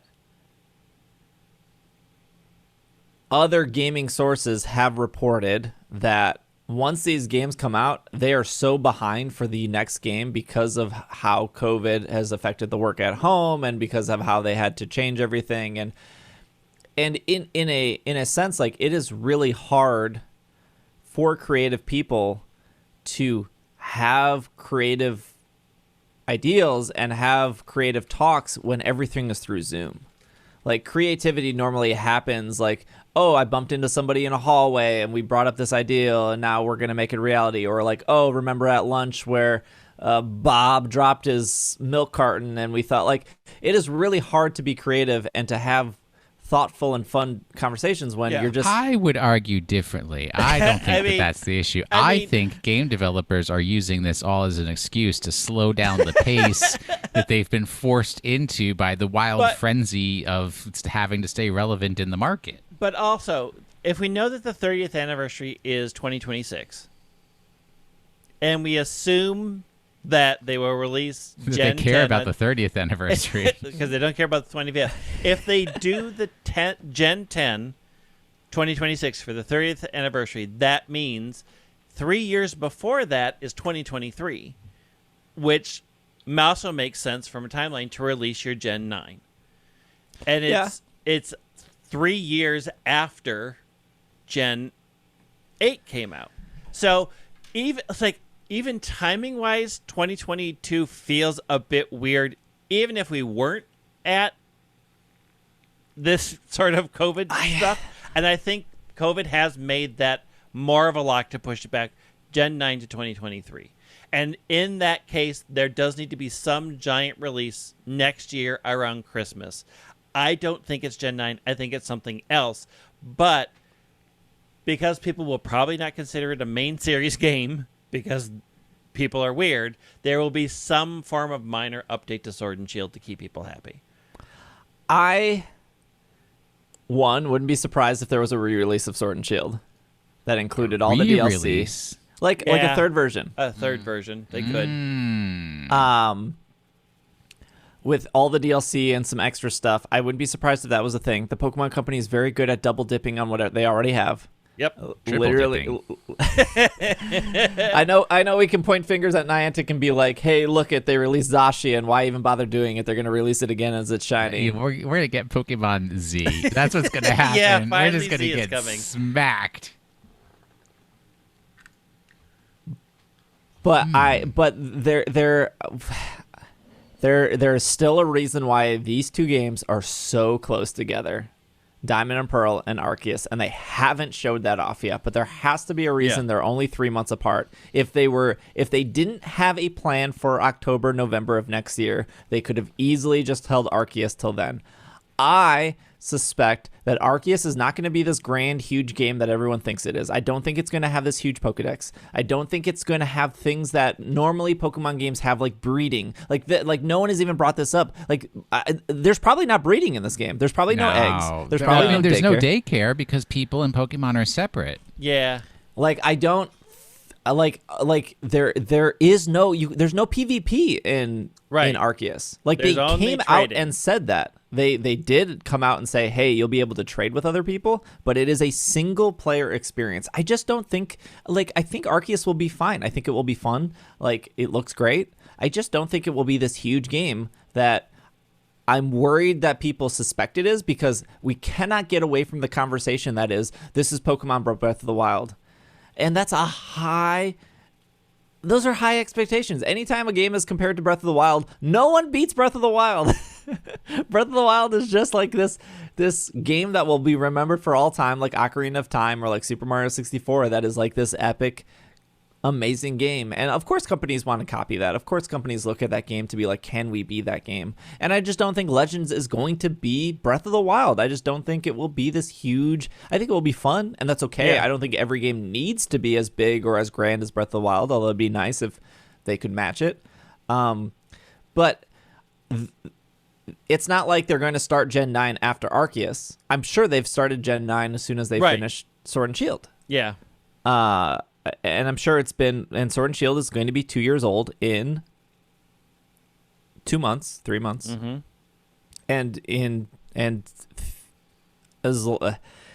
Next year is 3 years since Sword and Shield. So theoretically, they would have Gen 9 done. It's just very weird that Arceus is in January. Yes. And Diamond and Pearl is in November. Yeah, it's not weird in the sense that they're both Sinnoh. Like, that makes sense. Well, they're not both Sinnoh. I have issues.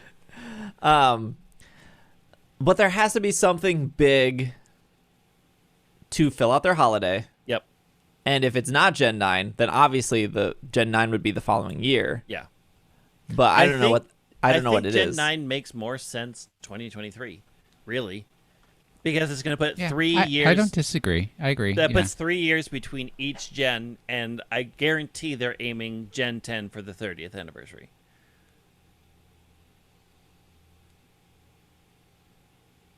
It's a Sword and Shield 3rd edition that includes Kalos.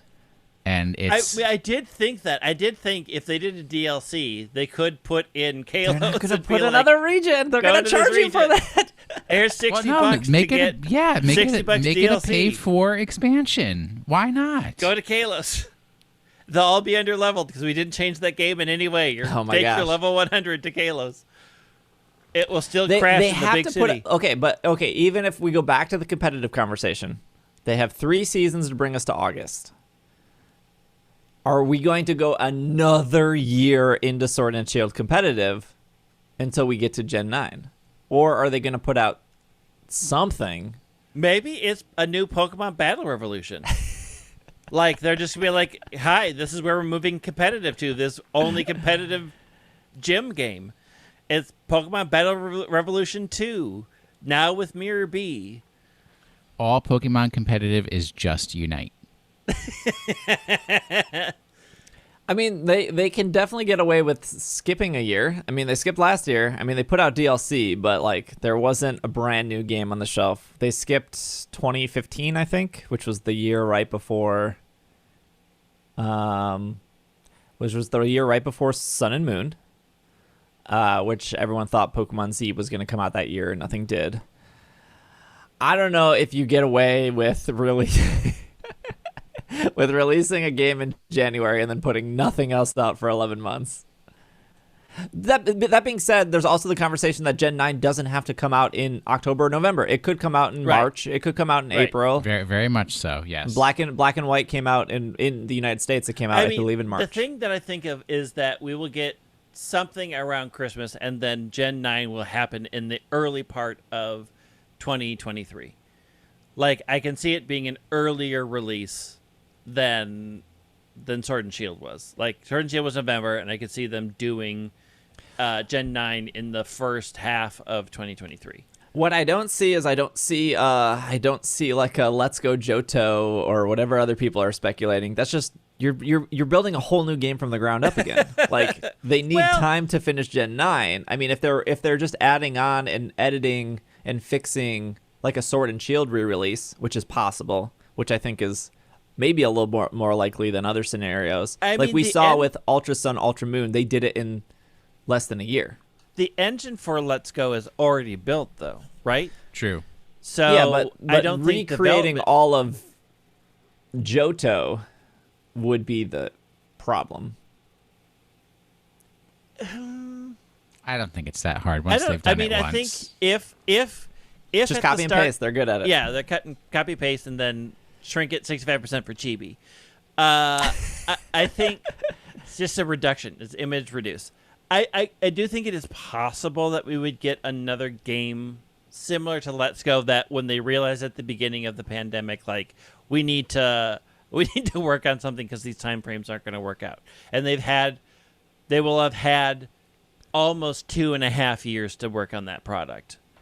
And they wouldn't have built it from the ground up. So I think it is possible because on an existing game, you don't need that creativity meeting, part because those things are already made. They can be built in silos away from other people because you're just recreating something and you have the art direction done.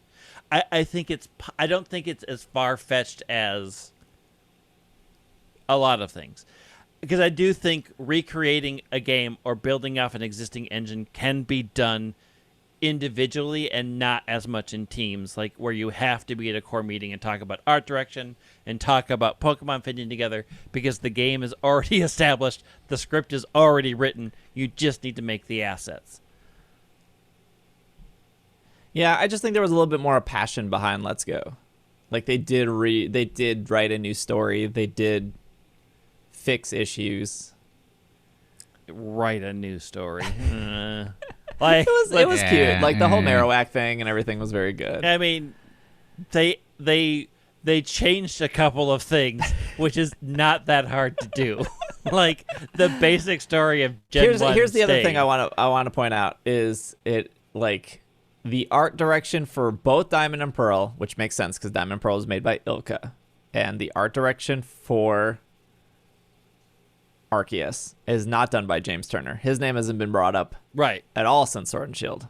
So because he got fired for trees. Because they hated the trees so much, they sent him back to the UK. Get out. Go back to England and study your trees. So I am sure that, like, there's no doubt that they're working on Gen 9. Yeah. They probably started Gen 9 the day that Gen 8 shipped out the door. Or before. Because James Turner wasn't also involved, at least that we know of, or wasn't publicly talked about, of the DLC. Like, the DLC was also probably being worked on and whatever.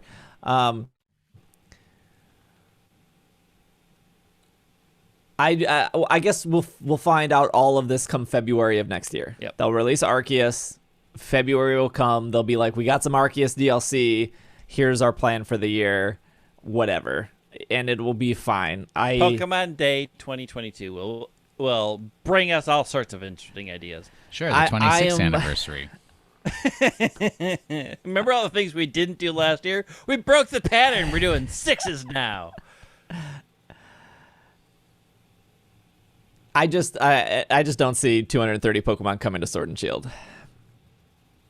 I just don't see that happening. You've been wrong before. I have been. I've been wrong a lot of times on this podcast. I was right with Mamoswine, so put it on your LinkedIn profile. I'm sure it is.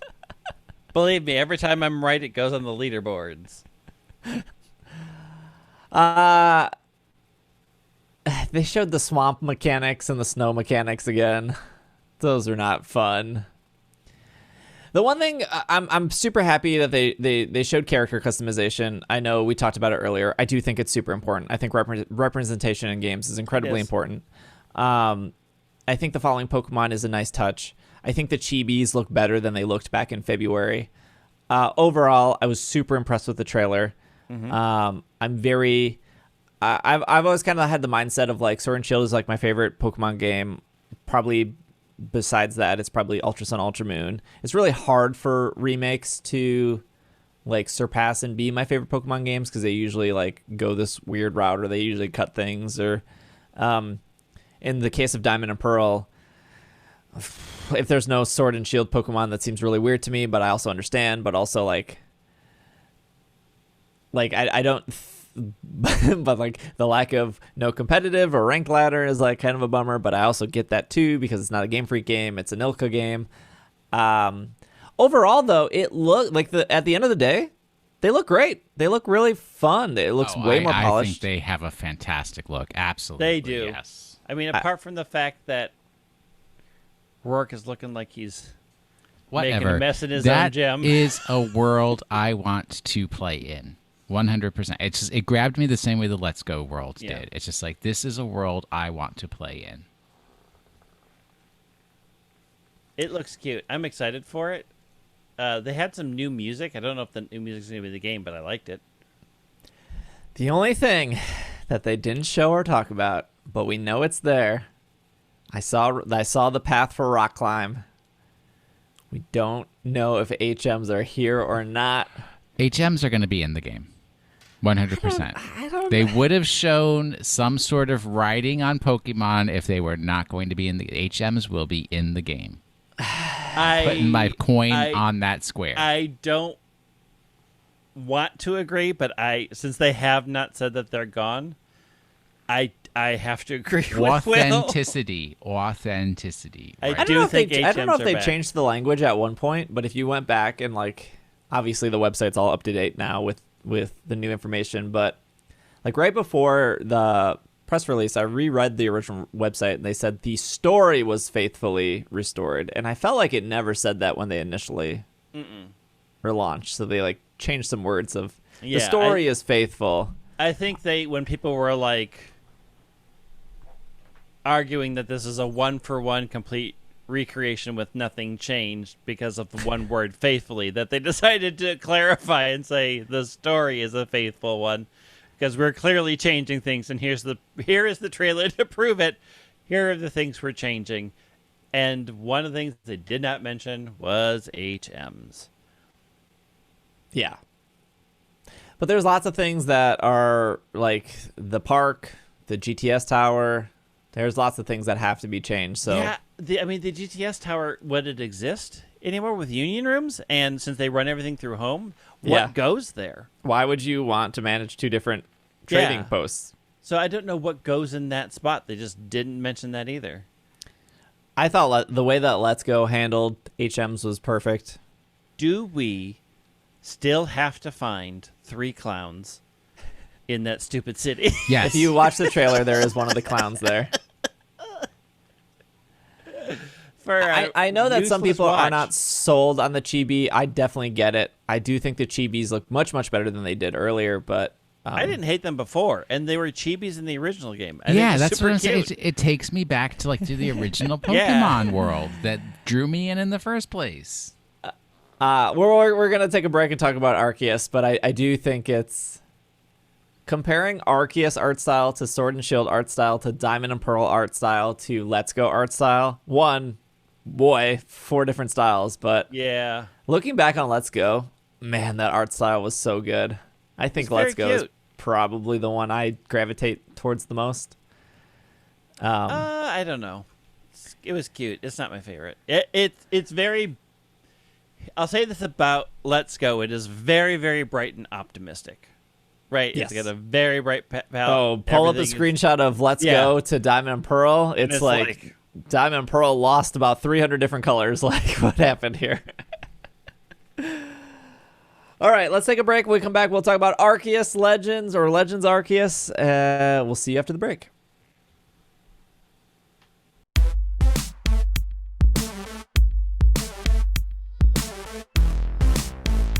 Dynamax.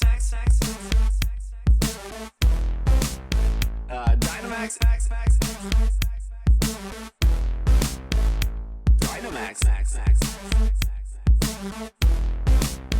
A Dynamax van. Did you see the things with the battling? Dynamax. The giant Pokeballs. And I said, yes, that is Dynamax. With the giant Mons. And then I say, that is Dynamax. Giant Mons. And then I say, Dynamax. Dynamax. Dynamax. Dynamax. Dynamax. It's called the Dynamax.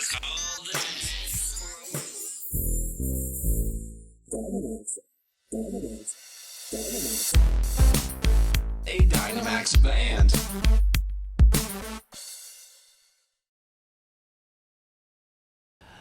And we are back.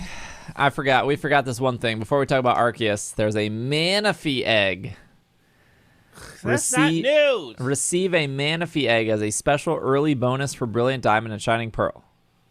You can receive your egg by the internet via the mystery gift until February 21st. You put your party, carry it around. It will hatch into a Manaphy. An internet connection is required, but online Nintendo paid subscription is not required. This is in Sword and Shield? I didn't see this in the Pokemon Presents, and I watched it multiple times. This is in Diamond and Pearl. Oh, that game's not out yet. And no, it wasn't in the presentation, but it is on the official website. And then if you check the Manaphy and the Ditto into the nursery, you can get a Fione. And just because I guess people didn't know this, but Fione also makes Fione. Yeah. And Fione does not evolve into Manaphy. Correct. Because it needs the special waters of the region that it comes from. And obviously you're not there until they come out with their big fall 2022 release, Pokemon Ranger Remix. Wait, is that Pokemon a real Ranger thing? we spinning? You need special water? That's the reason why the Fiones don't evolve. Yeah, because they're not in the waters of Alma. It's not Almia. The first game is not Almia. I don't think. Isn't it? What is it? Oh, are you sure? I thought the second game is definitely Shadows of Almia. Right. Oblivia. Got it. Pokemon Legends Arceus will take trainers on an adventure through the Sinnoh region of the past before it was even called Sinnoh. Yeah, it's not the Sinnoh region. I got issues already. What do you mean it's not the Sinnoh region? It's like what is that country called? Myanmar? Burma? Myanmar is what it was. What are you even talking about? No, incorrect. This is No, so geopolitical and offensive. I am correct. Different political parties call that country different things. Istanbul was Constantinople. Correct. Istanbul's not Not Constantinople. Constantinople. Myanmar was Burma, right? Because of a political decision. That was like if our current president said, I didn't like the name of the country our former president called it, so I'm calling it something else. That's what that is. How do we know that in Sinnoh it wasn't political? We don't. This is my first issue. The Hisui. It's always political. Yeah. Many years ago, the land was called the Hisui. Is that am I saying that? Hisui. Yeah. Hisui. Region, and it was rare for humans and Pokemon to live in close harmony. As a member of the Galaxy Expedition team, players will visit Jubilife Village, a bustling settlement that serves as the base of operations. After receiving an assignment or request, trainers will set out of the village to study one of the various areas of the Hisui region. Don't worry, by the time this game comes out, I will say that perfectly. After they finish their survey work, trainers will return to Jubilife to prepare for their next task. Whenever trainers leave Jubilife City to set out on an excursion. It was at the tip of my tongue. Their first stop will be one of the base camps that serve as an outpost for their work. These base camps are more than just starting points. Trainers can stop and rest, letting their team recover health, or using a base camp workbench to craft items. I do not care for this Monster Hunter garbage in my I was just Pokemon about to game. say the opposite. I was like, oh, I'm getting such a strong Monster Hunter vibe off this. It's so I do not good. care for this Monster Hunter garbage in my Pokemon game. Just wait until you try it, Greg. You'll like it. You'll like it. As I had too much crafting in Animal Crossing to... As trainers progress towards completing... Look, crafting is just like very now. Everybody likes to craft. I know. There's I don't. an entire show about making it. What were like 3 of the biggest games in the world, Fortnite, Roblox, and Minecraft, all have crafting. Like, it's not surprising. As trainers progress towards completing the Pokedex and increase in rank as a member of the Galaxy team, I have an issue. they will meet interesting characters and encounter unique Pokemon living in the Hisui region. So first we have Weirdeer, the big horned Pokemon, normal psychic. Stantler will evolve into Weirdeer. Notice they use the word Stantler, so I don't think we're getting a unique Stantler. Using the black orbs at its base of its antlers, this Pokemon will generate and unleash psychic energy powerful enough to distort space. Then we have Basculegion, the big fish Pokemon. It is water ghost. Basculegion in the Hisui region will evolve... Basculin in the Hisui region will evolve into Basculegion when they are possessed by the souls of other Basculin from their school that could not withstand the harsh journey upstream. So dark. Their power is bolstered by the souls possessing them, letting them swim without tiring. So 2 brand new Pokemon. We have the Hisuian Braverary, which is a psychic flying. When Rufflet in the Hisui region evolves, so it's safe to say probably just normal Rufflet, they will become Hisuian Braverary. Braverary can imbue its eerie screeches with a psychic power to generate the powerful shockwaves. It can also use its psychic power to sharpen its sixth sense, seeing dead people. No, wait, that was a movie. Entering a trance that boasts its psychic abilities. And then we have Hisuian Growlithe. This Growlithe appears in the Hisui region. Hisuian Growlithe has longer, more voluminous fur, previously discovered from the other form of Growlithe. Highly vigilant, they tend to be seen watching over their territories in pairs. Okay, I think the new Pokemon are a pretty big deal, so let's put all gameplay and story things aside, and let's focus on these 4. I have issues. with the well, like, we know you have issues with the crafting. We know you have issues with the weird storyline thing. You got issues with these 4 Pokemon? Yes. Okay, let me hear them. One, I really wish some of them were more unique types that we didn't already have in the game. Like Weirdier not being normal ice and instead being normal psychic. Like Budget Girafarig. Like it's just that already exists. We have Indeedee, we have Girafarig. But you have to look at the balance of the Pokemon that are in the game, which we don't have the full roster. Which we don't have it. But right? still, I think that is a misstep. Same with Basculegion, Water Ghost. We already have a Water Ghost. Whatever. It's fine. Yeah, but don't speak ill of Basculegion.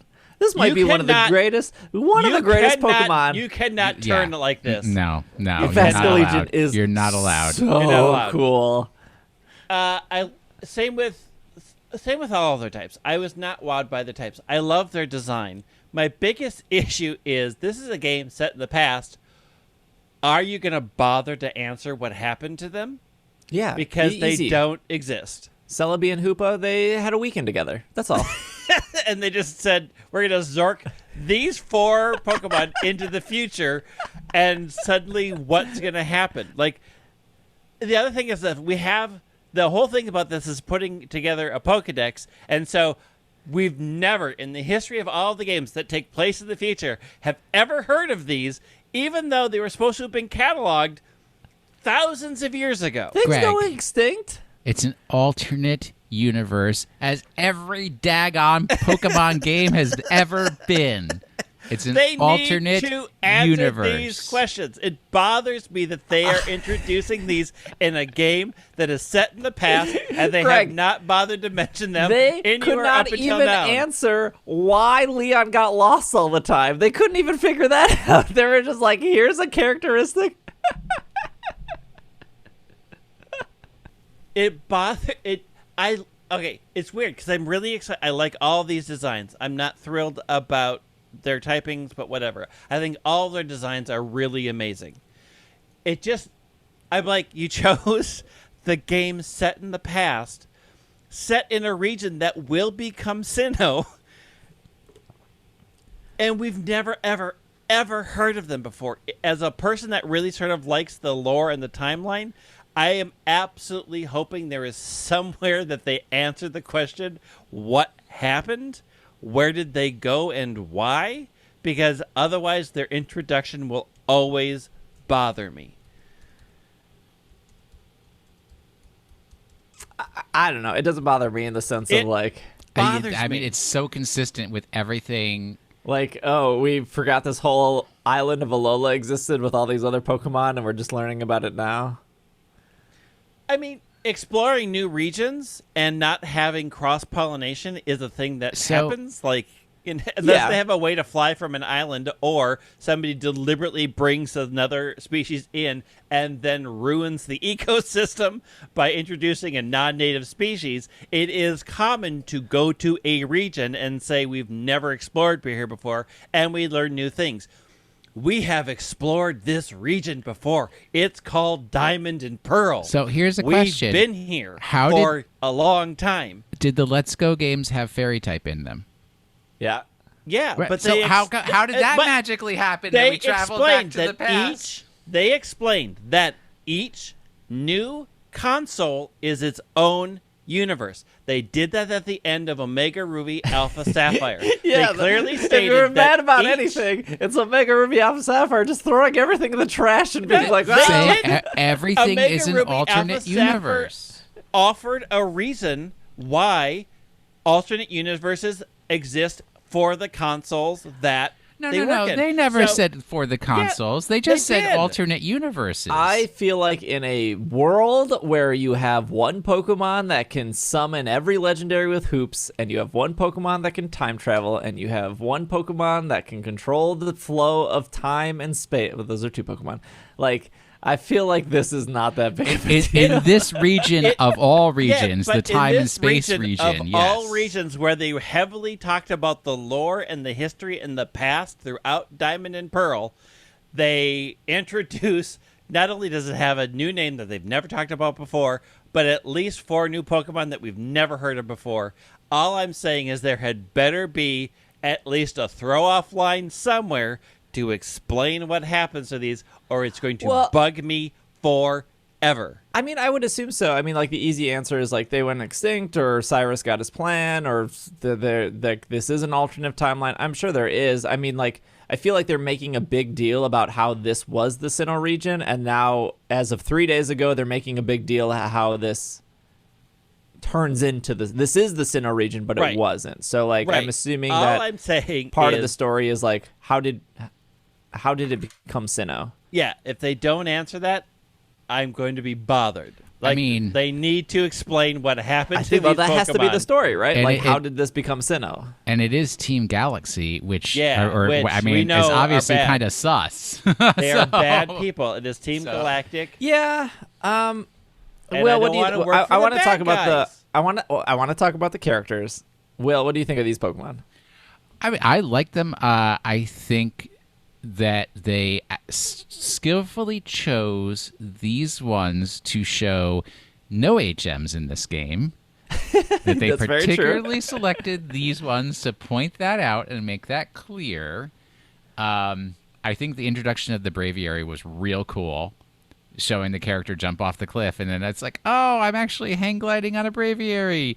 I'm a little concerned that the Braviary is a seasonal bird that you might not be able to access it in the summer if you ever get to summer in this game. I don't know, because it said it only comes in the winter. Oh. But yeah, I mean, I think they're all cute. I have no concerns with.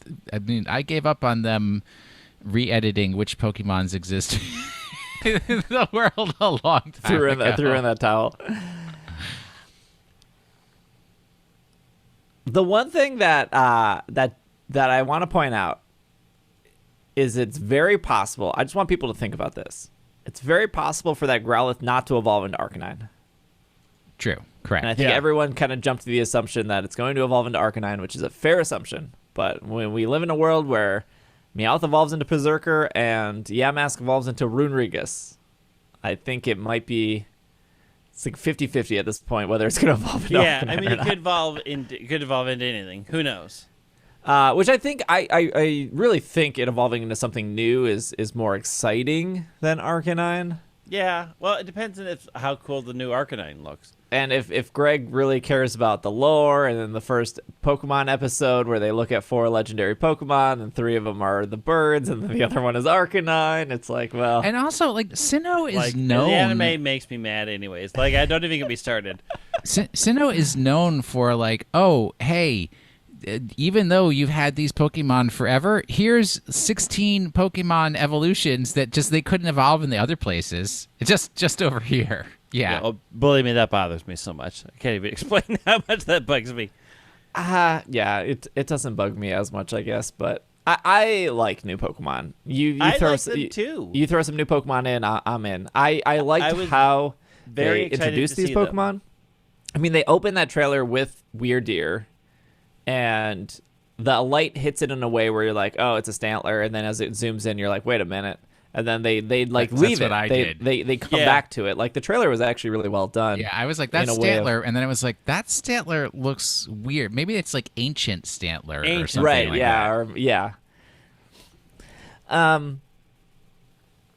Yeah, and Will's right. Like, it's obvious if you need to surf, you jump on the Basculegion. If you need to fly, you jump on the Braviary. If you need to just get around faster, it doesn't look like there's a bike. It looks like there's a Stantler. Yeah, so it's Here's very a Weirdeer. Or yeah, Weirdeer. Sorry, it very much doesn't seem like HMs are here. Good.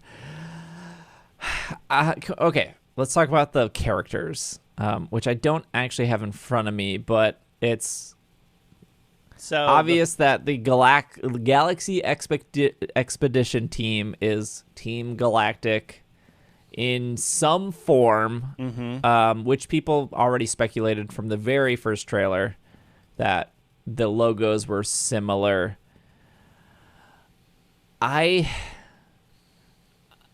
don't have thoughts. Like, I guess I don't care, I guess, is where I'm coming from. But, like, characters in this game look like characters in Diamond and Pearl. Yep. What's her name? Silene. Yeah, looks like Silene. She's related to Cyrus. Yep. With the hair and the facial features, and their both names start with C. Like, I'm sure they're going for some sort of. I mean, it's Diamond and Pearl. The whole thing was time and space. I'm sure they're going for something like that. I don't know if I would purchase this game because I was so invested in the mediocre story that is Diamond and Pearl that I need to know what happened before that. Like, I just don't care that much in that sense. And Greg's going to say it's because you don't like story. That's not true. It is true. It's not. It's not. Don't give me a game with a mediocre story and say, like, well, you don't appreciate this mediocre story. Like, no Pokemon game has a good enough story that is, like, worth. Like, I would never tell somebody, hey, go pick up Diamond, go pick up Black and White. You're going to love that story. Like, no. They're going to get to the part where you're in the Ferris wheel with N and be like, what am I playing? What is this? Because you haven't been paying attention, because you don't like the story. If you've been paying attention, you would know why that's an important part of the story. The lore of those games are different than the story, and the lore in Pokemon games are good. The garbage, mediocre, you must save the world stories are not worth buying for $40 or whatever they are. They're just not worth it. Like the Pokemon Company is so good at putting all these pieces together and making you immersed in a world and making you care about Pokemon and why the Pokemon exist and why these towns exist. But the story-to-story beats in Pokemon games are mediocre, and they always have been. Even in Pokemon Snap, they couldn't do it. They're like, here is Uncle Wallace. Care about this guy. Oh, you found Xerneas at the end of Pokemon Snap. We'll never mention Uncle Charles again, or whatever his name was. Are you talking about the commander that got lost? Yeah. Charles? Spoilers. There is nothing memorable about the Diamond and Pearl storyline. Captain Vince? Captain Vince, that's it. There is nothing memorable about the Diamond and Pearl storyline that isn't in another game. Cyrus wants to create a new world. You save the world. You beat 8 gym leaders. The game is over.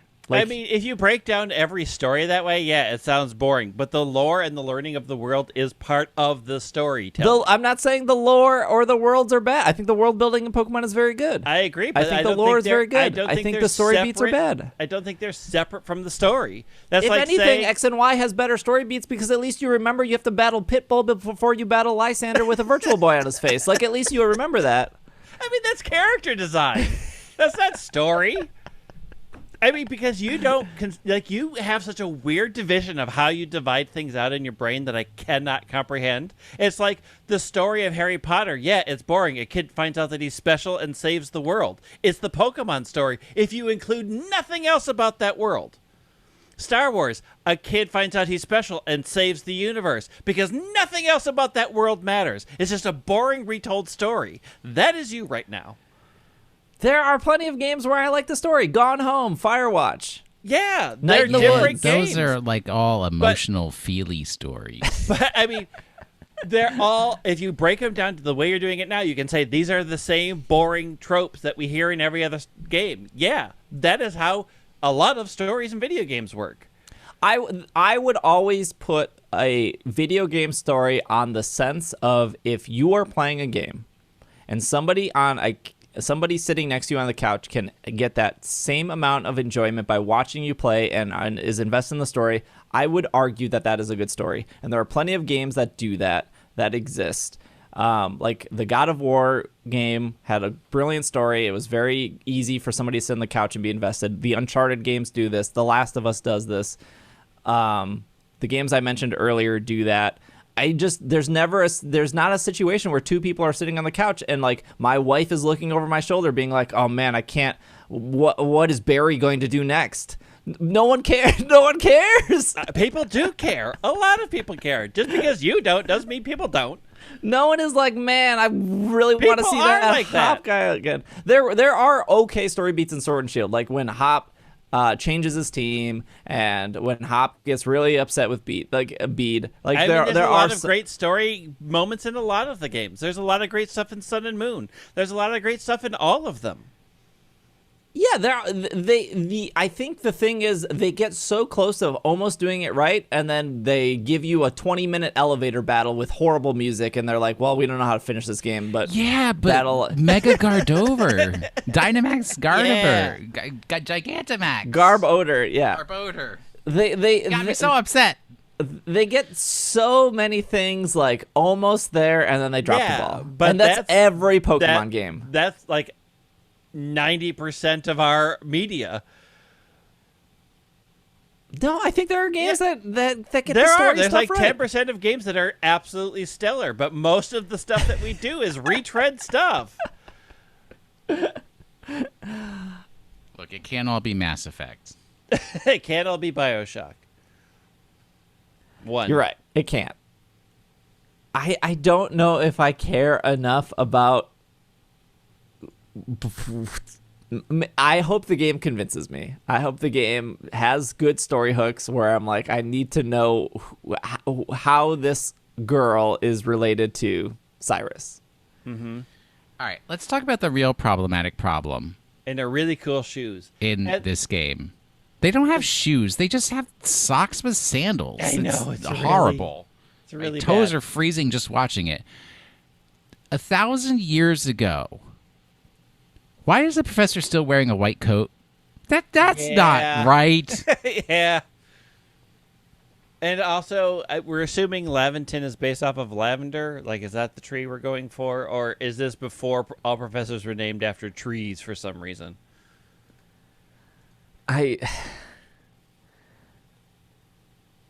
Greg, as the story connoisseur, let me hear it. You see the professor, you see the Cyrus's probably relative. What are you thinking? In what way? Like, does it make you excited? What, like? I mean, so the fact that they are drawing direct parallels like this has me excited, but also makes me frustrated about introducing new Pokemon, because I don't know if they're going, like, I don't know how they're connecting these dots. So I have hope, because they are clearly, like, even in the web page, they're like, you'll notice that Commander Komodo is pretty much Rowan. They're the same character model. Like, this is a direct line that we're drawing. And so it makes me excited to know that they are going to spend time exploring and hopefully telling the story of what happens to all of these things. My fear is that they will leave things off the table, like explaining what happens to these Pokemon, or where they went, or what happens. I'm excited that they are drawing these direct lines. I'm excited that they're saying, hey, this is Jubilife Village, and then it becomes Jubilife City. Hey, this is Commander Komodo, and then in the future it's Professor Rowan. And I'm curious if they are going to do a thing where they're like, and these are the same people because of a time warp, whatever. Like, like, I'm curious where they're going with it, but it does make me excited to sort of figure out what they're doing with the story in this game. Man, And I'm trying to figure out, like, you can draw a Pokeballs. direct parallel between Celine and Kamado. I'm struggling with who the direct line for Professor Laventon is. Yeah, they say on the website, Commander Komodo, who appears in Legends of Arceus, is the ancestor of Rowan, who appears in Diamond and Pearl. It seems that other people from the game might also be ancestors to familiar faces they know. Right. So I'm still trying to look at Professor Laventon and figure out, it's like, does he look like Barry? Does he look like... I mean, he has a cool Poliwhirl hat. That's pretty sweet. Yeah. Like, who is... Which, who is again, this is person? like these are the things they're like really good at. They're really good at like incorporating Pokemon subtly into the world, that once you realize it, you're like, man, that's really clever. That's really cool. Yeah. Like, oh, you could have just put any hat on him or just give him hair, but like you put effort into making like a Poliwhirl hat, which probably has something to do with his personality or whatever. Yeah. I love the art style.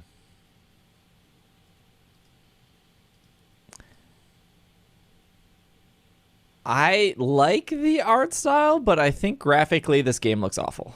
Oh, would you tree people? Stop. It looks bad. You can't sit here and tell me these games look graphically good. In they 6 look months, awful. in 6 months, they In will 6 fix months, it. I hope it looks great. But Yes. pull it up to screenshots of Sword and Shield. Doesn't even compare. It makes Sword and Shield look like the okay. trees are Emmy women, like award-winning trees. This is our misty watercolor past of memory. I think graphically these games look like garbage. Do I think the entire game looks bad? No, I think the game looks fun. But like people were making jokes that like the game looked like a Nintendo 64 game, and I was like, you're out of your mind. Stop exaggerating. And then I pulled up Nintendo 64 games, and I was like, holy cow. You're actually kind of right. Like it is actually bad how the water looks and how the grass looks and how the ground looks. Like pull up Nintendo 64 games. Like there are moments in Ocarina of Time where it looks better than the screenshot of that Basculegion in the water. This is an artistic choice. You just don't like this art style. Link me what you're looking at. I'm not going to link it on the podcast. You can just like look up look at the pictures I tweeted. Like I thought people were exaggerating, and then I pulled up Nintendo 64 games and I was like, you're kind of right. It's just there's a thought that if it's not like sharp, high quality, high definition graphics, it's not good. And I just don't think that is No, I think there is a thought that, hey, you've made games for 25 years. How does this game look worse than the last like 6 games you've made?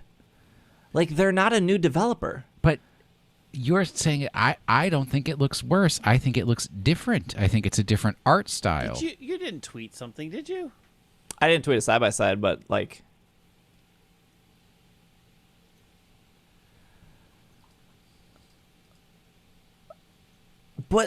graphically they look bad.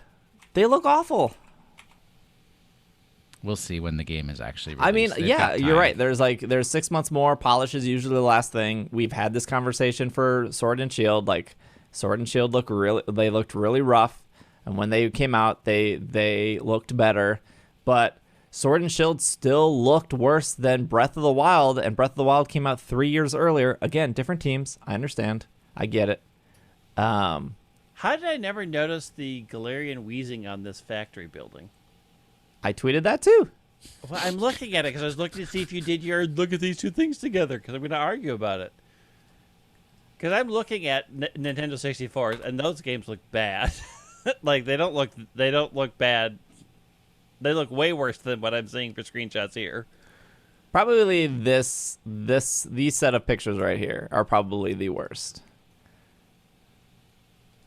The Basculegion in the water. The like Gastrodon on this beach against this Lucario looks absolutely atrocious. Minus the menus. The menus look really, really good. I mean, they look rough. Yeah, right? they look really bad. Yeah, but we know the polish. I mean, they don't. They look rough. They look unfinished. At the end of the day, they literally look unfinished. This is what I will say. At the end of the day, I don't care. As long as the game is fun, as long as the game is good, that's all that matters. And that's that is very much coming from like somebody who is like a Nintendo fan. Like you don't buy a Nintendo console because you want PC graphic qualities. You don't like come to Super Mario and you're like, oh, man, I wish Super Mario looked better. You just Super Mario plays good, it's fun, it's enjoyable, like all that stuff. At the end of the day, I really don't care about graphics as long as the game is good, right? Like if I cared about graphics, I would not own a PS4 or an Xbox, whatever. I would buy all my games on PC. I would have the world's greatest graphics card. I'll have water cooling jet, and it will look incredible. But I think it is fair to say you are the most profitable video company that makes the most money through merch and through cards and through that. Your last game sold 21 million copies, and your game doesn't even look as good as a launch game on the Nintendo Switch from 5 years ago. Like, how are you going to sit here and be like, oh, well, come on. It's not like they haven't been making video games for 30 some years. How have they not figured this out yet? Like, as much as we make fun of the trees in Sword and Shield, yeah, they don't matter. But also, how did they just not fix that? Did they not just have, like, they don't have an artist that can't make their own custom tree texture to apply to the tree to make it look slightly better? I'm not going to worry about it. Not until I see the finished product. Everybody says, like, Breath of the Wild looks so great. And, like, I don't know what they're judging that off of. Like, I really don't. They look like completely different art styles. But yeah, that the style you are going for is different than the graphics itself. Like, yeah, but I don't we just think, said earlier, Let's Go Pikachu, Diamond and Pearl, Sword and Shield, and Legends, they all have different styles. Yeah, but I don't think the graphics look different from each other. You don't think this Basculin in the water by itself doesn't look absolutely awful? I mean, I think it looks unfinished. Yeah, it looks unfinished. But, like, if you were going to say hold up Sword and Shield and hold up Breath of the Wild, and Breath of the Wild looks so much better, I don't see that. I don't see what people are saying, that Breath of the Wild looks so much better than Sword and Shield does. Graphically, I don't see it. I don't see what you're comparing. This is an audio podcast, so we can't really spend too much hard time on it. I'm looking at Breath of the Wild pictures, and I don't see what you're comparing. Like, I'm seeing two vastly different art styles. But That's the thing. I'm not seeing graphically how one is graphically superior.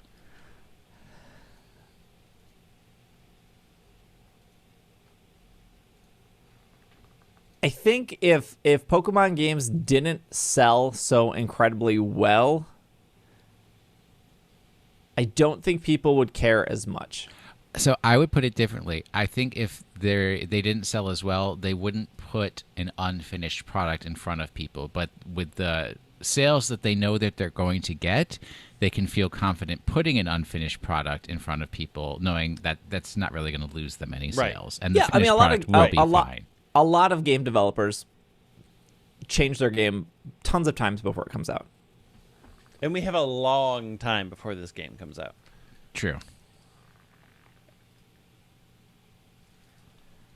But yeah, if they had done this Pokemon Presents and didn't show any Pokemon Arceus Legends, Pokemon Legends Arceus, that would have been that would have been a bad discussion, because that everyone would have been like, COVID killed it. It's going to be delayed. It's not going to come out. Bad news. Yeah. But in a sense, though, they're controlling what they're showing. Yeah. And the screenshots I tweeted were official screenshots that they provided press. And I look at these screenshots and I'm like, you can get us better. Like, this is the best you got. The one thing that stands out to me is in the screenshots I tweeted. If you look at the menu, it's the one with the wheezing on the building. Mm-hmm. Like, the menu looks polished and good. Yeah. I mean, yeah, it's a menu, but it looks very crisp, very clean. It almost looks like it's from a different game compared to like the standard picture of Weird Deer here with like this like papercraft tree behind it.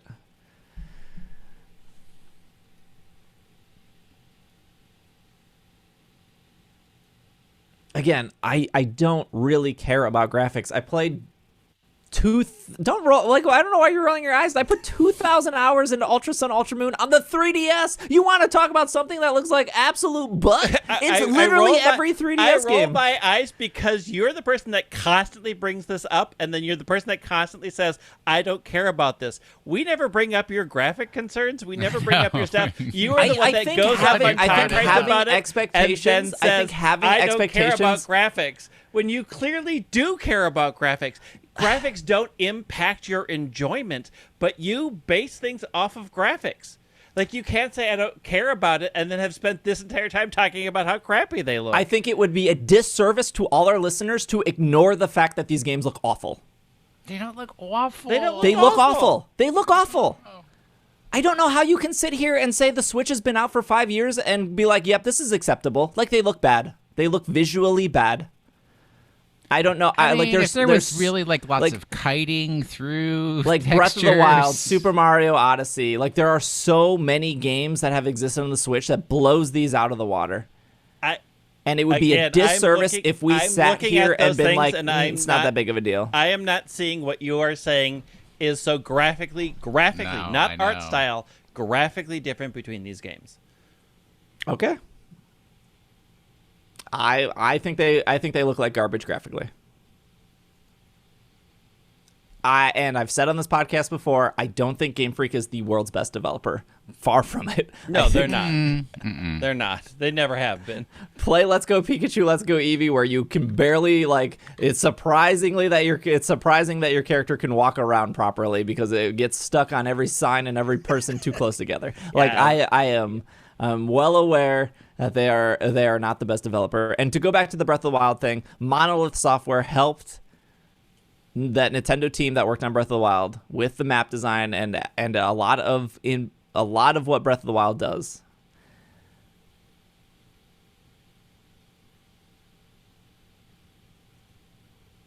And I think people wouldn't care as much if Pokemon wasn't the money-making machine that they are. They make so much money. I don't. They literally sold 21 million copies of Sword and Shield. I don't know if people if I don't know that fans of any game you aren't hearing from the 20 million people that bought that game. You're hearing from the 1 million people who are invested. But and in a situation where sales bothers them. It's hard to look at Pokemon and be like, you make millions and millions of dollars. Why do your games look like garbage? That's just not where they're investing their... I know that's not where they're investing. Look, half the people that probably complain about graphics, they probably jump on the internet, smash their keyboard a bunch of times as a complaint, and then they go over and they play Roblox. Roblox also looks like garbage. Mm-hmm. Minecraft looks good, but it's also like a giant pixelated game. Roblox, though. Yeah, I would say they don't look like garbage because that's the art style they're going for. Roblox? I think Roblox I've never looks played bad. Roblox. I have no idea. I think it looks awful. Looks like Legos. Yeah, it looks like Legos. But yeah, I mean, there's a huge difference between Minecraft and Gears of War. Correct. Two different art styles.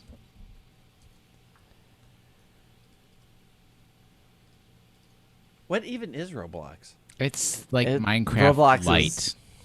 The thing about Roblox is you can make things for Roblox. You can make games inside of Roblox, and then you can sell those games. So Roblox makes a ton of money because at its core, it's a platform, but inside it's I can buy a Pokemon game inside Roblox that's not called Pokemon. It's called Poke Bros. It's very, very popular. I'm trying to actually find an actual screenshot of this game, and it's incredibly difficult because there's just a lot of banners.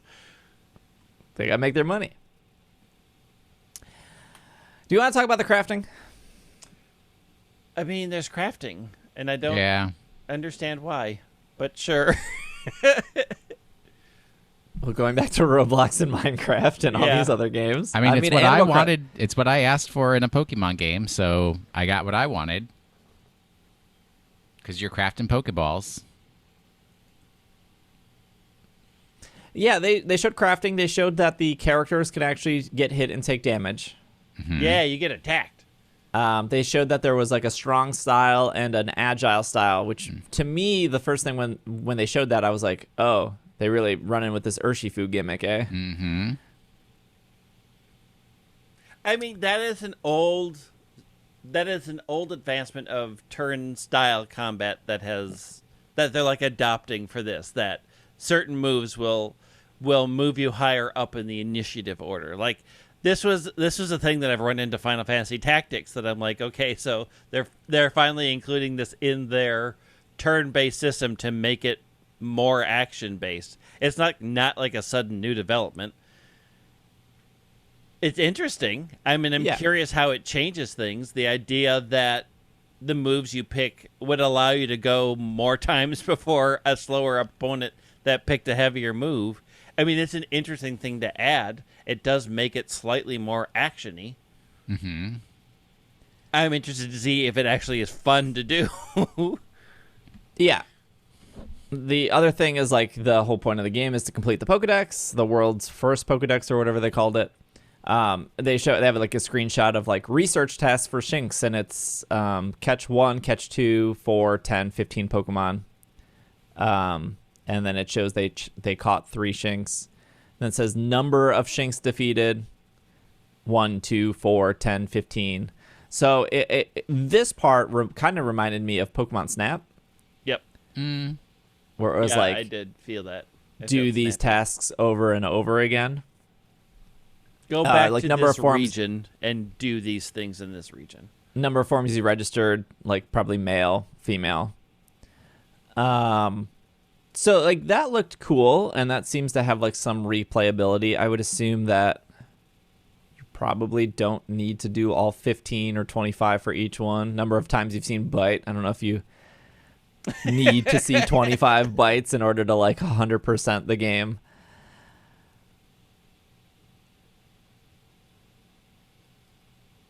I'm not big on crafting, but I don't know. I guess it'll be fine. Like, I wasn't big on crafting when they announced it for Animal Crossing, and then in Animal Crossing, it was like okay. It was okay. I did some of it, but it wasn't super. It sort of gets annoying when you have a ton of recipes, and you're like, okay, what do I need for this one again? And then you're like, okay, I only have 7 of those, so I have to go out and find them, and then halfway through I've forgotten. It depends on how they sort of organize crafting, how complicated it gets. Like, crafting in games is not my favorite thing. It's fine. I'll do it, but there's never been a crafting mechanic that I've been like, I can't wait to craft. Nothing in Final Fantasy 14? You don't like the No, I cooking? hate crafting. I hate making crafting clothes? in Final Fantasy. I hate it all. I hate the crafting system in Final Fantasy 14 so much. Yeah, I do not like it. I hate it. It's not great. What was the other thing? They showed different outfits, so character customization. Although I don't think they showed skin color. They just showed different outfit. There is a pre-order bonus of heavy balls, which is funny because they show a screenshot of a heavy ball being thrown at a Starly. Yeah. Not heavy. The one thing I did notice on the outside, this will probably change, I'm sure. Well, but the pre-order also gives you the Growlithe kimono. Growlithe outfit, yeah. They have like a minus button that looks to be like it either looks like an iPhone or an egg incubator. I can't tell.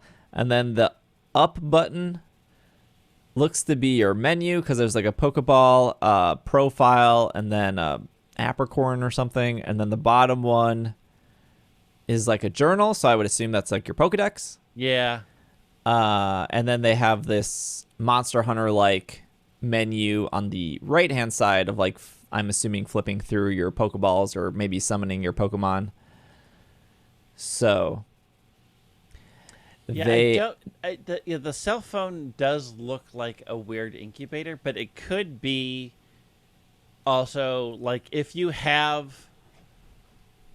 If it's like a Pokemon box and in a region you can only catch up to 30 like in Snap is. It could be like, a box because you see how there's 3 dots. Yeah, they have so 3 like, Pokemon and not 6. You can only fill up so much and then you have to go back to base camp because you have no more space. Like I could see that kind of like how they did for Snap. Like, well, you took 30 pictures, you're halfway through the route, so we're going to pull you back because you're out of film. I could see that being you're out of space. Because I don't think there's going to be like a PC type situation because it's in the past. I don't know. Hoopa threw a PC through the portal it landed. You But can't no blame electricity. everything on Hoopa. I feel like you can at this point. Koopa can't do everything. They feel like haven't you really really said can. that. They haven't really said that Hoopa can do time travel. They just said Hoopa Yeah, can that's do why pull Celebi things. helps the Hoopa to time travel. Then he sets up the ring. Yeah, but Hoopa can only set up rings in space. So you travel back in time. Hoopa can do what with that? Maybe Hoopa sets up the ring and then Celebi pulls something from the past and then throws it through the ring. I don't know. And you're going to complain about story, and that's the best you can come up with? I'm not a story writer. I'm just here to complain. This is the most true statement. I'm just here to complain. They did not use the words open world once again. Not again. Nope. We are 8 months into this game. They have never mentioned, wrote down, or tweeted the words open world, although they did show the overworld of the map and it was broken into sections. So I think Will is correct that this is more Monster Hunter than we think, and that you will go back to a base camp, Jubilife, and you will pick different areas to go to specifically. If it's open world, cool. If it's not open world, I don't think it's that big of a deal. Like, I wouldn't consider Sword and Shield open world games, but exploring all of the Crown Tundra, exploring all of the Isle of Armor, that's fine. It's fun. It's good. I don't need to go from the Crown Tundra through Potswick or whatever it's called. Postwick? Like, I'll just fly to it. It's fine.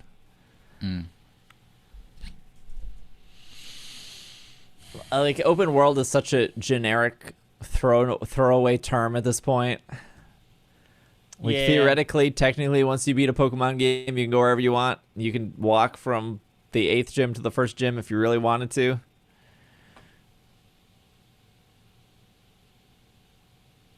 I don't know. It looks good. It looks fine. I have a little bit of I'm very excited for the game. I think I there's enough very new things in the game that I'm like, I want to see how they work. I don't know if I'm going to like it, but I'm excited to see if I'm going to like it. When I think of action RPGs, I always think of like Devil May Cry or Bayonetta, or even like the new God of War is very action RPG. Like literally every game at this point is an RPG. Every video game that comes out, there's like level up systems and power ups and skill trees. And I'm not a huge fan of those games personally. You know what this reminds me of the entire time I was watching it? It reminded me of like Final Fantasy 15. Like somebody at Game Freak finally played. The people at Game Freak grew up with Final Fantasy, and they were like, turn-based RPGs, and then they were like, wait a minute. After Final Fantasy X, they stopped doing turn-based, and it's now action. Maybe we should do that. It's not good. And I love Final Fantasy 15. It's one of my favorite games. I know, you tried to get me to play it. It was awful. Bad story in that game too, but the lore and everything was fine. But I hated the combat in 15. But I sludged through it anyways because everything else about that game was good. But I personally like turn-based stuff. I like turn-based stuff a lot, obviously. I prefer it myself. So by removing the turn-based, I have hesitations, but I mean, I'll try it. I mean, it's hard to say how much of the turn-based is gone, because it's still clearly 1-1-1-1, unless you pick a style that will go 2-2-1. But like the amount of real-time decisions you have to make, like I didn't get the sense like the game doesn't pause for you to choose a move and choose a style. It felt very much to me like the battle stops when you're picking your move, you choose between the two, and then it loads up the thing, and you can continue down that path. At any time, you can pause the combat to change it again. So I don't know how real-timey it will actually feel. That's I don't know if either of you played Bravely Default. Nope. I have played Bravely Default. But it like Bravely Default it's turn-based, but it kind of not. Because you can commit all your moves up front. So like you can use what's called you can brave. So you can say like, I'm going to attack 1, 2, 3, 4.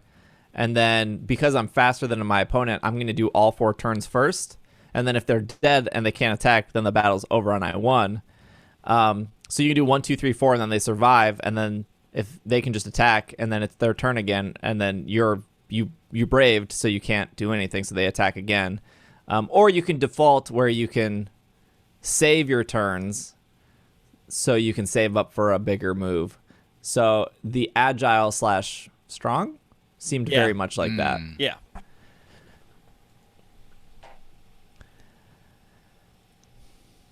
Strong style and agile. I don't know. Style.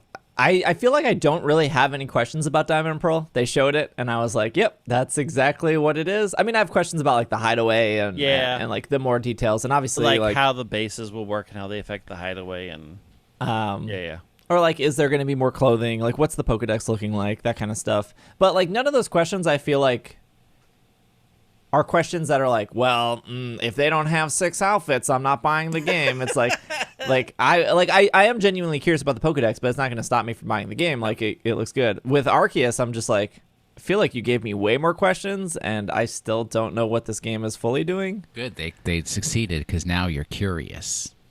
Yeah, I am. I'm also I like past the game itself. I'm curious for sales. Like, when you look at Sword and Shield, it sold 21 million, but there's 2 copies of that game. When you look at Sun and Moon, they sold 16 million. Again, 2 copies of that game. Like, why did they not do 2 copies? Why is it only 1? Like, it's Game Freak. They could have easily been like, this is the old-fashioned Arceus, and this is slightly Western Arceus. Like, they could have just put any subtitle on and sell 2 versions of this game if they wanted to.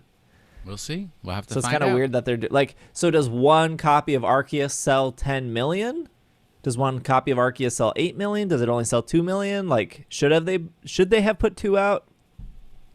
I mean, I think the thing that we don't know is how many of the 2 million, or how many of like the 21 million of Sword and Shield are people buying both copies, right? Right. Like, we don't know what that percentage is. We know our audience, the people who listen to the podcast. We know a lot of them buy 2 copies because they're listening to a Pokemon podcast. But we are a fraction of a percent of people. So it's hard to say. It's hard to speculate what a completely different style game, where there's only one of them, sells. Like, the closest parallel we could get are things like Pokemon Conquest, which... Or, I was going to say Colosseum or Gale of Darkness. Or Colosseum or Gale of Darkness, where it is a different game style and it is a one-off only game. And we could maybe draw some parallels, but, I mean, we're just really guessing at that point. Yeah. Like, these didn't sell great, but they sold good enough. And Gale of Darkness and Colosseum didn't really. I mean, I think they sold 2 to 3 million respectively. But also, there wasn't that many GameCubes compared to that many Switches. There are a lot of Switches out there. There are, yeah, a lot more than GameCube. I mean, GameCube had a handle, but the Switch is very, very popular. Anyways, I think that's it. Was there anything we missed from the trailers? I'm trying to see how much Conquest sold. That's not easy. They put out that Nintendo Switch Dialga Palkia edition that's coming out November 5th. Mm-hmm. I'd be more interested if it was Switch the OLED model. Yeah, it's a Switch Lite. Yeah, I was like, ooh, a new Switch. Oh, it's a Switch Lite, meaning I am not going to buy it. Conquest apparently sold 341,000 copies in Japan. Jeez. Not a lot. I don't think Conquest sold very well. I think part of the reason why Conquest got hurt is because it was one of the last DS games when a 3DS came out. Yeah. Still a fun game, though. I like Conquest a whole lot. Is there anything with... I'm looking at this list. I can't believe Chatot is in Pokemon Legends Arceus. Finally. How many Pokemon do you think are going to be in Legends? I would say 300. I'd say between 300 and 400, yeah. I'm going to say 300 as well. Because I think like things like Rotom are not going to be in that game. No. Maybe Rotom's how you got the PC. There's no PC! I'm still... motor backwards. There's no motor. Maybe they'll introduce the Hisuian Rotom form, which is a steam engine. I still think the reason these games are so close together is there's going to be like, this opens up an area in each other's games if it reads your data. Probably. I also have a suspicion that Pokemon Legends Arceus is going to be a move to maybe more chapter-based gaming, and then maybe the next installment is also based in the past, and it takes you through a continuing story of how all the Hisuian Growlithe got go removed. Extinct. Yes. Yeah. I get very Let's Go Pikachu, Let's Go Eevee vibes from this, where it's like we took a small team, we needed to make something. This is a project, but only time will tell. Most of the team is on Gen 9. Yeah, I mean, probably. I don't know. It depends on how big the game is. Like, I can't make that determination if it's a 20-hour game, if it's a 10-hour game, it's a 50-hour game. Yeah, I don't know. Like, it's hard to say how much of it is scripted driven, how much of it is once you're in those regions, you have a lot of time and space to explore. Like, there are just way too many questions at this point about Arceus. I have no idea where they're going with it. I like what they've showed, though. Yeah, I mean, at least they've done the one thing that they probably wanted to do, which was to get people who are tired of the same Pokemon formula interested in this. Yeah. I'm not tired of the old Pokemon formula. I'm not either, clearly. I like it a lot. And, you know, coming out every couple of years, I mean, big games. Like, that it always scratches that itch. But you look at series like Final Fantasy. I mean, the first 6 Final Fantasies are pretty similar. And then 7 was when that big change was, and they took that until 10. And then 11, they throw that out the window, and they're like, here's an MMO. It's different than the past 10 MMO. Games. And then 12 was completely different. Here's the MMO combat system that didn't work in 11, and it doesn't work in 12. And then 13 was like, here's just a 20-hour tutorial. Good luck. And then 14 was like, here's an MMO again. Here's an MMO that's so bad, we're going to blow it up and start over again, which is what they did. And then 15 was like, here's an open world Final Fantasy game where the open world doesn't actually matter, and you're better off just going from story beat to story beat, because otherwise you're walking in a desert for 20 hours and there's nothing to do. I like 15 a lot. That game has problems, one of them being its open world. But then you look at other series like Resident Evil. The first 3 Resident Evils are its own thing. When Resident Evil 4 came out, it dramatically changed how that game played and how that game felt, and they kept that until 7. And 7 and 8 are completely different Resident Evil games, but they're all Resident Evil games. So I don't buy into this like, well, it's not a real Pokemon game if it's not whatever they've been doing. Like, they have tried plenty of new things over the years, and they've always fallen back on 8 gyms, 3 starters, go on your journey, and that works, and obviously it works very well. They sold 21 million copies of Sword and Shield. Like, there's not a part of me that thinks they're never going to get away from that completely, but I'm glad they're trying something new. Yeah. I mean, they took a big risk with Let's Go, and they put Pokemon in the overworld, and that paid off, and it seems like they're staying with that. Good. So I'm excited. Even if Arceus comes out and it's a flop, and IGN gives it a 3 out of 10, and Game Informer gives it a 2 out of 5 or whatever they're like, I am still glad they tried something new. Yes. And worst case scenario, if it's a bad game, the music in that trailer, very good. They won't release that on a CD for you. I'm sorry. Well, Pokemon of the Week. So last week's Pokemon, it basically had 2 clues, although I think there's one something about things being quickly and easily forgotten. First part of its name, kind of similar to a name that people applied to another Pokemon from the same region release of regional decks. And the second part of its name is from one of its physical features, which is also a physical feature of aquatic animals. Technically, that's the term for it.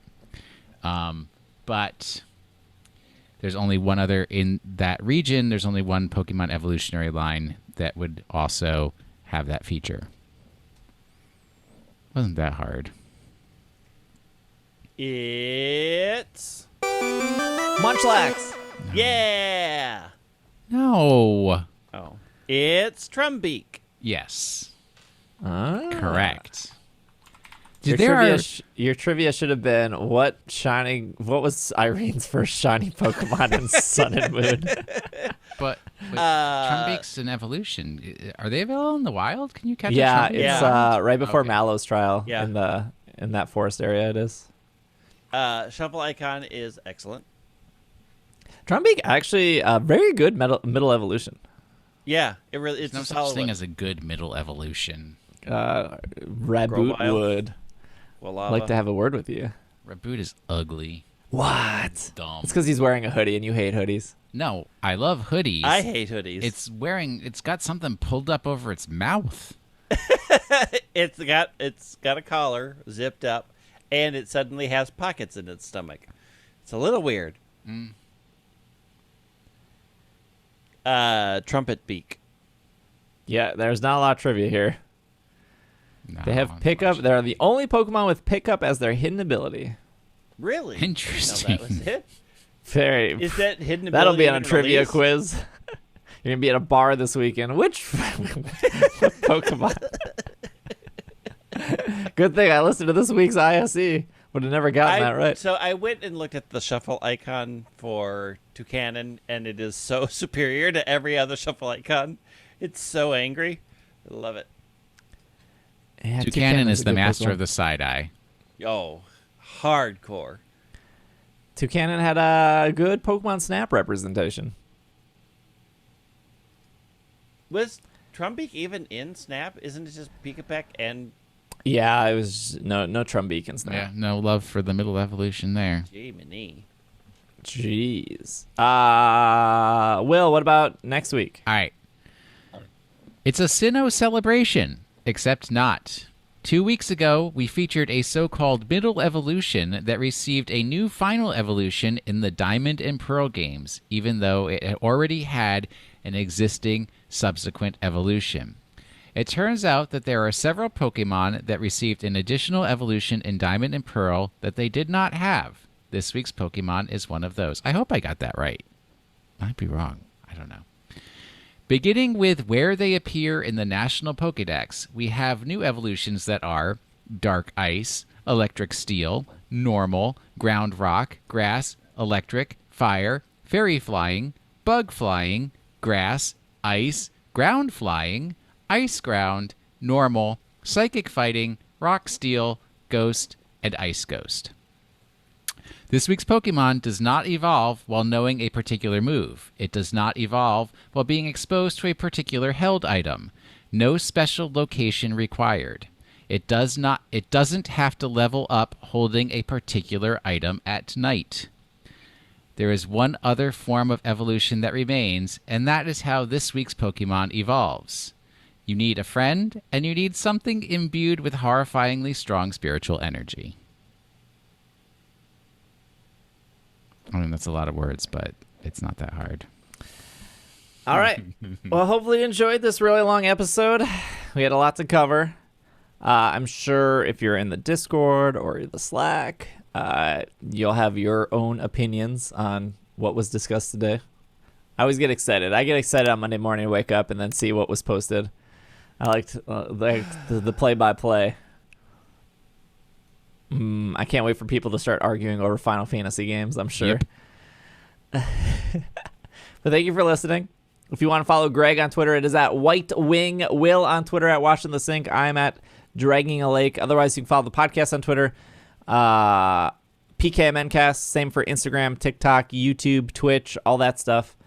But thanks for making it to the end. I'll be streaming on Twitch all this week. If you want to talk more Diamond, Pearl, and Arceus stuff, thank you for listening. We will see you all next week. This has been another episode of the Pokemon Podcast, and we are Super effective. Super Sinnoh Surprises.